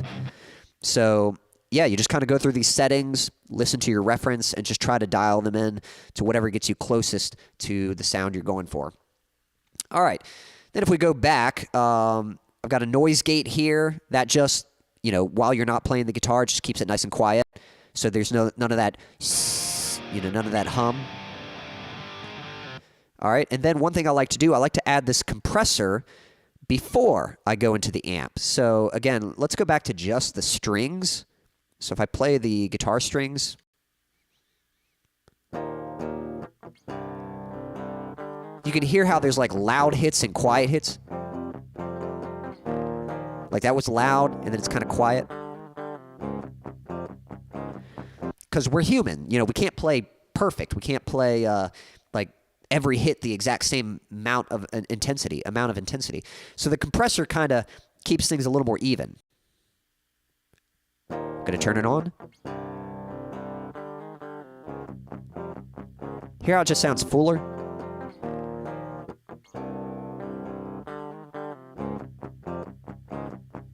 Kind of makes it tighter sounding. And all it's doing is just kind of turning down the peaks a little bit. And it makes a big difference when you add the distortion back. So listen with the compressor off.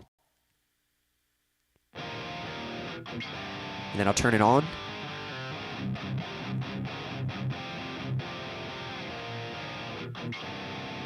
Here's off. When it's off, when it's off, it's not being evenly distorted. It's like some hits are being more distorted, and then like some hits kind of fade out. But when it's compressed, it's more even. So you get a much more upfront, much more present, kind of clear sound. So that's really helpful. And then this is a virtual pedal. This is just a tone booster. It just kind of tightens up the tone. Listen how the chugs are going to get tighter. Oh, yeah.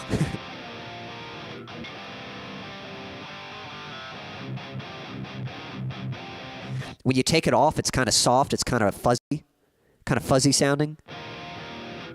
When we turn it on, you get that nice that nice like genty chuggy sound. That's what I like. So that's the good stuff.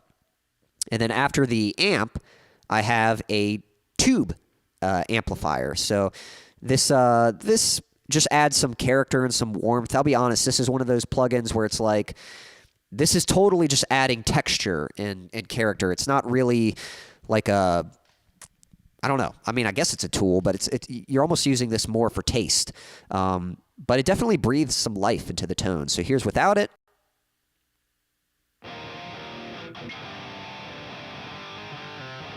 And then I'm going to turn it on. Hear how it just gets more fullness? There it's kind of like a little dull, and then it gets more life. Now, maybe it got a little louder too, so that might be part of it, but to me, it definitely opens up the sound. It doesn't sound quite so closed off. It sounds a little more present and in your face. And then after the cabinet, you just got a little bit of EQ, not much, just doing a little bit to clean it up. I don't even know if you'll notice. Like, I'll turn it on.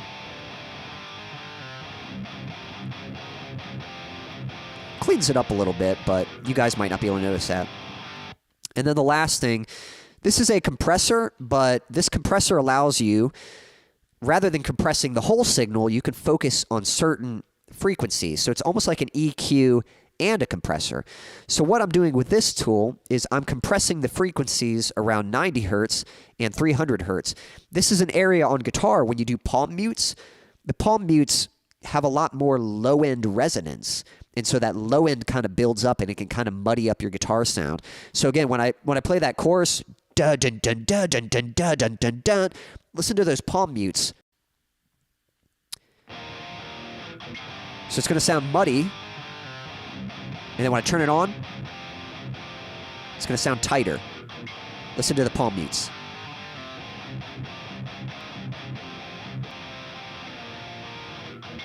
Hopefully you can hear that. So it's going to go tight, muddy. Like, to me, that's an obvious difference, but I hope you know you can hear what I'm pointing out there. So again, it just helps your guitar sound nice and tight, fully. And there you go. That's basically a guitar tone right there. That's how you make it in the computer. So, details, man, details. Yep, that's right, Stan. Silas says nice. Yep, my pleasure. So, guys, I do think we're going to put a wrap on this in just a moment, but I'm going to show you a few last things with the song. But those were some of the big things that I kind of worked on. You know, it's just updating my guitar tone, my bass tone, and those were things that I applied to this song here. Yeah, to Brothers to the End. Whoops. Skip ahead. So adding more drum room, that kind of helped the drums sound fuller. Adding a more distorted bass kind of made it more interesting, gave it more punch. Adding the synth. Synth layer to guitar.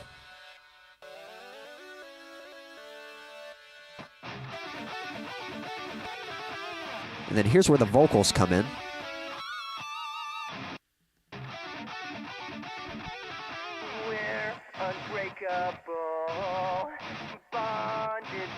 So again, I was talking about song arrangement earlier. So to be honest, yeah, this first vocal, it's kind of lower in my range. It's hard to sound like super exciting. So I just did the telephone effect. I just kind of distorted my vocal.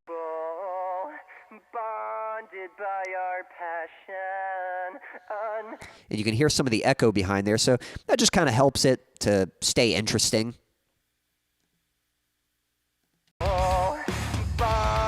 by our passion, undeniable, brother till the very end.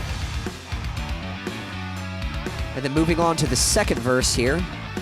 Got that instrumental. Now the background vocals are going to come in.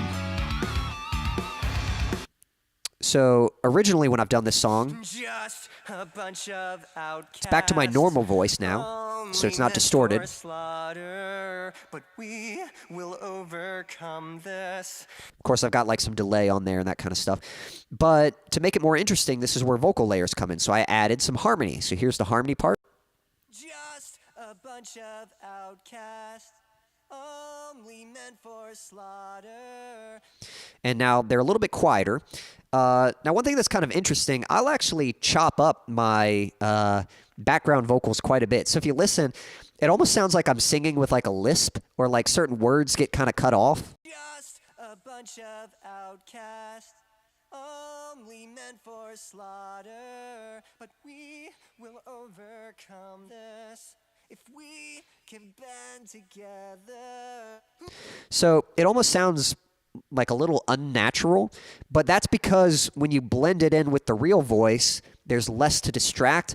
Like it kind of gets covered up by the real voice. So if I say just a bunch of outcasts, if you have too many vocals saying casts and you get all those S's, like it's just too much. So I just chop them out of the background vocals and you just hear them from the lead vocal. Just a bunch of outcasts. So there you go. There's the S, casts. And then when you put them together, it sounds fine. Just a bunch of outcasts, only meant for slaughter, but we will overcome this if we can band together. Look. Thank you. Silas says, voices sound great. Appreciate that. Let's see. Well, Quincy, I hope I have helped you in some way, LOL. I'm sure you have. I don't know what exactly you meant help me with, but you're usually pretty good about helping me out. Unless I was saying something that you were commenting on and I just missed it, but my bad. But anyway, let's see what happens next. So, yeah, the voices come in, the harmonies come in. Then when the chorus happens, that's when we get more vocal layers. Can band together. So here they come. Look into my eyes. If you're listening in headphones, it gets really wide. Remember who we are, brothers till the very end. So again, if I play just the background vocals, If we can band together. here it comes. Look into my eyes. So there's actually three voices there. There's a double. There's one part that's singing the same part as the main vocal, but it's just another recording. So it kind of gives it this cool doubled effect. And then I've got two harmony part, well, one harmony part, but it's sang twice, kind of like the guitars and panned left and right. Grab a hold of my hand. Remember. Hear how like on hand, like you don't really hear the D, hand. It kind of goes hand and then like cuts short.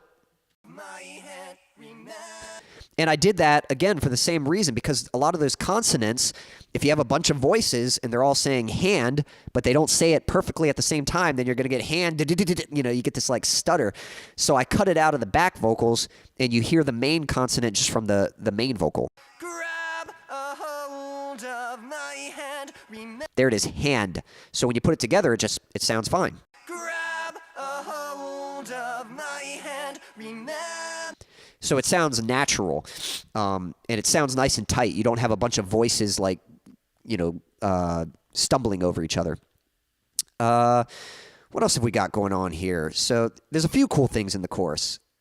So again, usually I'm pretty simple. I like just, you know, guitars, drums, and bass. But with this song, I was trying to be a bit more aware of the arrangement and trying to see what else I could do. So one thing I added was a pad, and I'm going to show you what effect that has. So here is just the music. Yeah, just the guitars, drums, and bass. About to go into the chorus.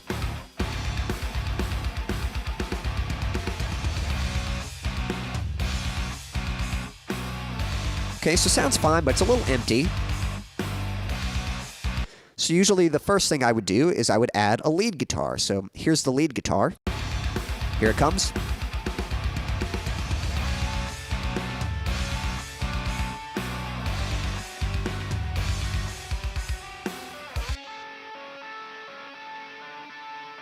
So that just adds a nice melody, and it's on the higher end of the guitar, so it blends in nicely.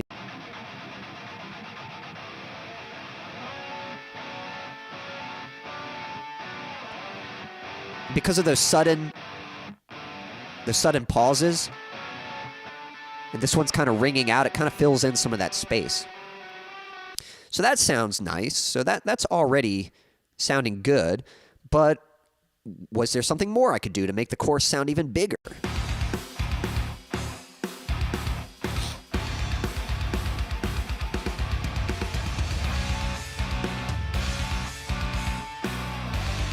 And the answer is yes. Like, that already sounds good, but I kind of learned this trick. I got this idea from a Linkin Park song. I was listening, and I was listening really hard for, like, background elements, like things that you wouldn't notice. And I noticed in the chorus, there was this pad, this, like, synthy effect, and it was just a single note that just kind of held out, like, at the top. And it adds a nice air and top end. And if you weren't listening for it, you probably wouldn't notice it. So I'm going to turn it on and off and see if you can hear it. So I'm going to turn this pad on and off. Right now it's off. And then here it comes.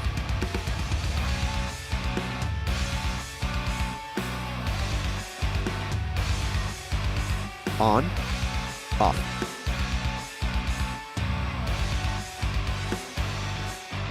Again, especially if you're listening in headphones, you can totally tell. Let me play just the pad so you can hear it.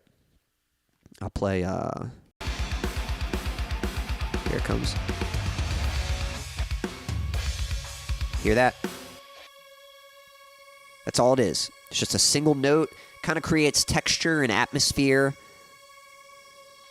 But that one single note, like, does a lot to just add some top end to it. So again, I'll kind of turn it on and off, and it just opens up the mix. It adds more excitement. And because it's a higher frequency, it doesn't, like, muddy things up. So here it comes. And without. And with. Like, as soon as you cut it off, it's like something just disappeared. Like, what happened? And then you can hear it at the end here. You hear that last note kind of tailing out. I love the way you can hear that. So that's a pretty cool effect. I'll probably try to implement that more. Stan says, I forgot to mention I am having barbecue pulled chicken sandwiches and maybe baked potatoes. Yep. Silas, are you having dinner or lunch or anything right now? If so, what's on the menu? Stan says, wow. Yep. It's, yeah, pretty cool, you know, what a simple little pad like that can do. So.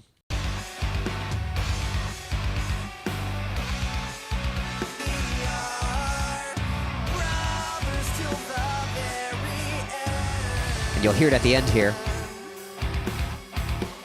Kind of fading out.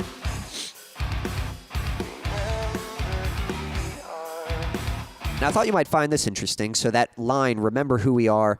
Again, usually I would just sing that, but I kind of had it in my mind. I was like, that'd be cool to make that like an effect, you know? So I got that telephone effect. I have that distant sound.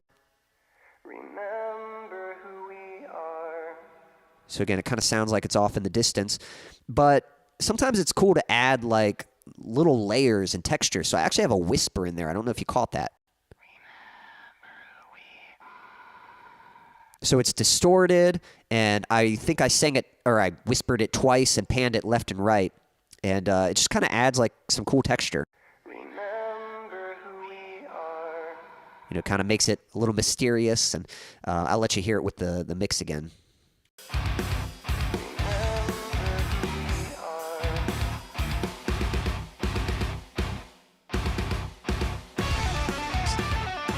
And Stan says, yes, with the vocals. Yep.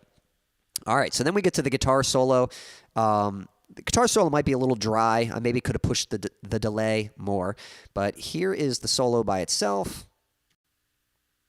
Coming up in just a moment here. It's this track right here.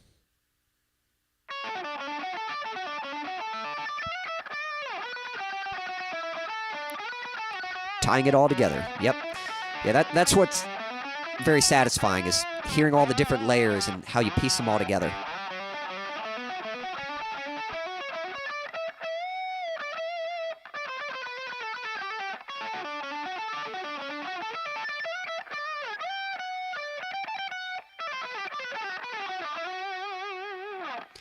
And I don't know if there's much to comment on. It's just a guitar solo, you know. You can hear without it.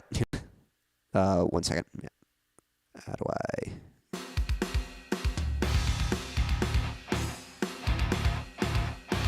You know, you just have like a simple backing track, and then you just have the.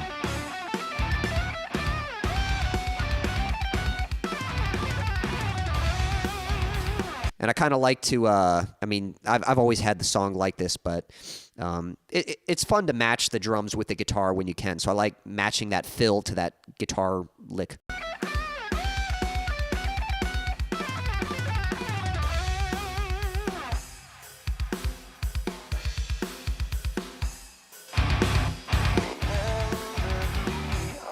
There it is again, Remember Who We Are. And then we get to the last chorus. And I say last chorus, but this part's kind of interesting because it's not exactly the same as the first chorus. The chord progression changes a little bit, and the lyrics change, and the melody changes. So even though it kind of follows a similar structure, a lot of it is quite different. So first off, I gotta admit, I really like this lead guitar part, but it's kind of hard to hear. And I think that's a shame. Like, I don't think people will really notice this. Like, it's definitely there. It's definitely adding something, but it's kind of tricky. Maybe if I were a better mixer, I could, I could better highlight this. But here's what the lead guitar sounds like.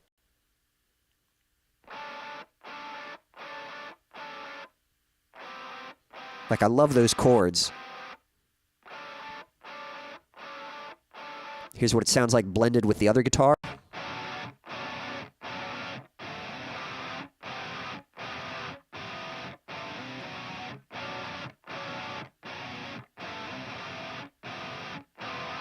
I was turning it on and off.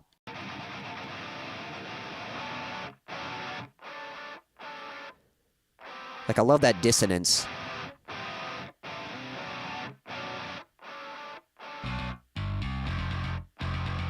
You can really hear it with the bass.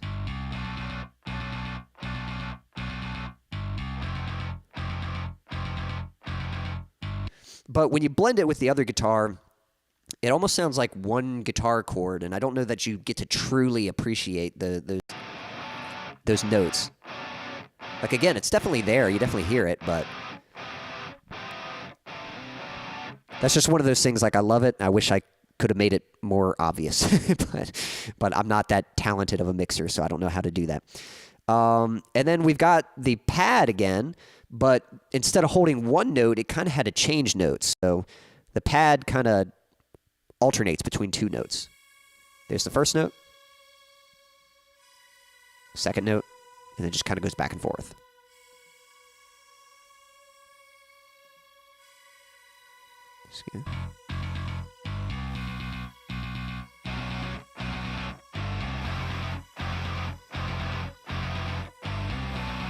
So again, kind of a dark, kind of mysterious sort of sound.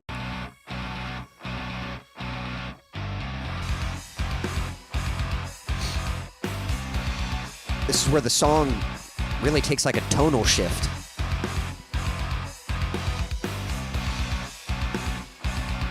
All right, and then one thing that was cool was the vocals. So what's happening here is in the song, I'm using borrowed chords, which means some of the chords that I'm playing on the guitar are not in scale. Like, I'm changing keys as I'm playing the chord progression.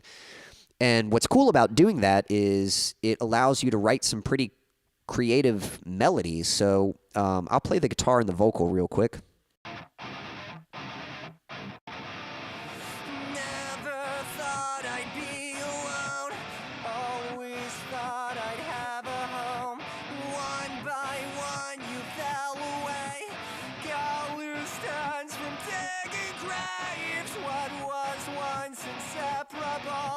So that's kind of an interesting melody because it fits well with the chords, but if I were to play the melody by itself, it's not in like in one key. It's kind of changing keys and stuff. So then when you need to add layers, that gets really complicated because you're trying to find a harmony part that sounds good, but isn't too distracting, isn't too jumpy, isn't too weird. And that was really hard. So I actually recorded a bunch of different types of harmonies, a bunch of different harmony parts. And sorry, yep. So Stan was saying, man, I can hear your words in that instrumental. Well, hopefully that's good. Yeah, hopefully, yeah, even when you're hearing just the music, you've got the melody in your head still. So yeah, so it was really tricky to come up with a harmony part, and what I ended up doing was, well, I'll play it real quick.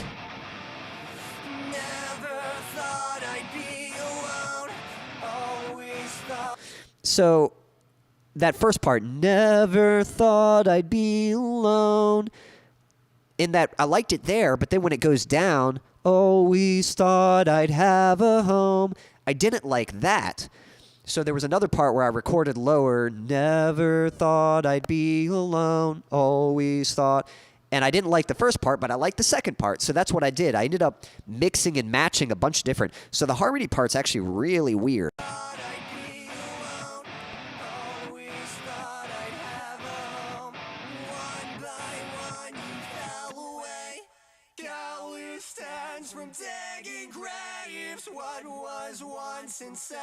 It kind of goes down, goes back up, and I think it goes down again. No, it's kind of in the same area. So I literally just picked the one for each section that I thought sounded best. It's a little hard to explain without having the others, but it ended up coming out really cool, and I love these harmonies. They're so, I don't know, they're just very mysterious sounding, you know? It's like very suspenseful. Thought I'd be alone, always thought I'd have a home. One by one you fell away, got loose ends from digging graves. What was once inseparable has become forgettable. Brothers till the very end, stripped of all its meaning. Yeah, so I thought those came out pretty cool. I definitely really like those harmonies. And I didn't like, again, I think what's cool about that is, like, it might sound weird, I'm talking about my own song, like, man, I really like those harmonies. But the reason I'm saying that is because I discovered them. It wasn't like and that's what it is with songwriting, you know? It's not like I know exactly what I want it to be and I'm going to make it that thing. No, the thing I love about songwriting is it's always a discovery process. You're always trying something out. And so that's what I like sharing with you guys, because it's like, hey, check out what I discovered. I think this is pretty cool, you know? And that's really all it is. So when I was doing those harmonies, I had no clue what I was going to do for that part. But I just tried a few different things, and then where I ended up, I was like, hey, that came out pretty cool. And so hopefully you guys think so too. And then lastly, we get to the good old breakdown. Now, originally, this breakdown was just one single guitar part, but I thought, again, in order to make the breakdown feel big, I needed to make this part sound smaller. So one, you'll notice that the guitars go center. So if I play just the guitars, you'll hear left and right, and then it's going to go center. So if you're listening in headphones, now it's just in the center. It's not left and right anymore.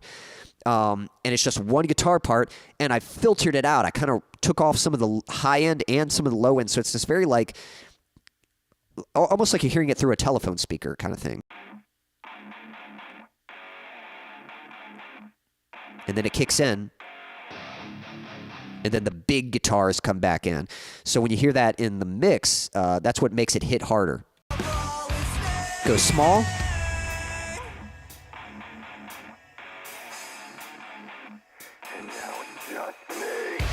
And then hits hard, gets big. All right. Stan was saying, I better understand what you are doing with the girls at practice. Okay, yeah, for harmony. That's right, yeah. Yeah, harmony is another melody, and it's something that blends in. When we play chords, we're playing individual notes, and the notes harmonize with each other. So, yeah, there's kind of a part of that. Several harmonies make a chord.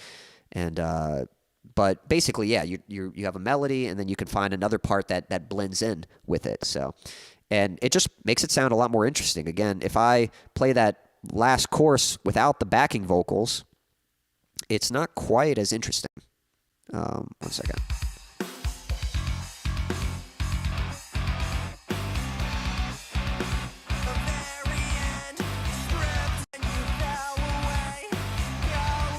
That's no backing vocals. As soon as I add them, suddenly it's like, wow, that just got a lot more interesting, you know? So even if you're singing good, background vocals just make things a lot more interesting. You know, it sort of keeps something familiar, but adds enough interest or variety to keep it interesting. So, all right, here's the breakdown. And now it's just me. Again, really, really gnarly bass tone. We kind of talked about that earlier. We'll have a listen to some of my harsh vocals here. So again, I'm still doing that radio effect. And now it's just me. And then what I'm doing here, And now it's just me. again, you can hear like the echo Tested. just on that last word. Fragment. But I actually have some extra growls on the background vocals too. Me. And they're panned left and right. Tested. Fragment. So you blend that in, and it just kind of makes it a wider, bigger sound. And now it's just me. Tested. So it just fills up the whole space. Fragment. Shattered pieces. Yep. And then, and then we just get to the outro. Tested. Fragment. Shattered pieces.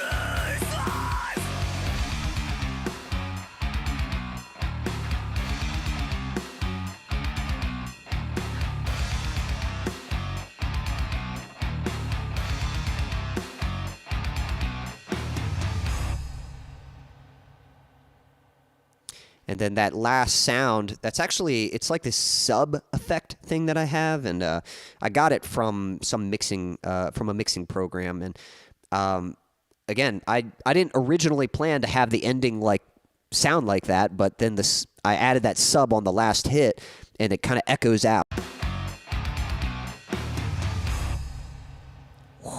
You get that that kind of fade, and I just thought it added a lot of character and interest, and so it's really interesting, and it's cool how you can take a song and you can take it from just sounding like a song to adding like some atmosphere and almost making it more cinematic, almost making it more visual.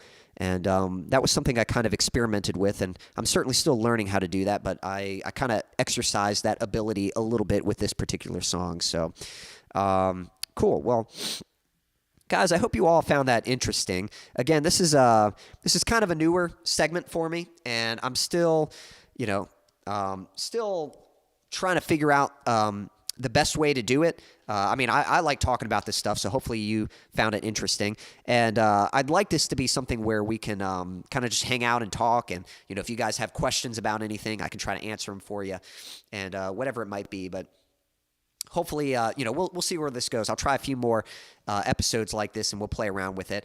And I thought it'd be fun to do some things like I'd share with you guys, like my vocal warm-up routine, and some things that have helped me with singing. So maybe if you're interested in trying to get better at singing, I can share with you what's helped me. I thought I might show you like my guitar setup, how I get my guitar sound in the computer, and maybe teach you guys some licks or something. I can teach you some riffs for my songs or things like that. And if you just ever have any questions about song production or songwriting or singing or guitar playing or whatever it might be, feel free to ask questions, and I can answer them during these segments and dive more into it. So, yeah, I hope you all enjoyed that. But I think we are going to go ahead and put a wrap on things. So thank you guys so much for hanging out with me. If you'd like to support me, I'm going to post a link in the chat for a virtual tip jar, and I do appreciate anything that you guys are able to provide for me. If you'd like to stay notified, so whenever I release a song like this, whenever I have a new video, whenever I go live, if you'd like to be notified, I'm posting another link so that you can sign up for my email list.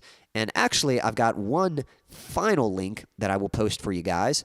The song that we've been looking over in this video was Brothers to the End. I just released that this week, so that song is now available on Spotify or wherever you like to listen to music. So there we go. I just posted a link for that. You can watch the lyric video, which I have posted on my YouTube channel, or you can listen to the song on Spotify or on YouTube. Wherever you like to listen to music, it should be available there. Certainly the places that people were mentioning earlier, it's definitely on all of those platforms. So there we go. But guys, thank you so much for hanging out with me. I hope you all have a wonderful rest of your week, and hope you all have a wonderful rest of your evening, morning, afternoon, night, whatever time it is, wherever you are in the world. Until next time.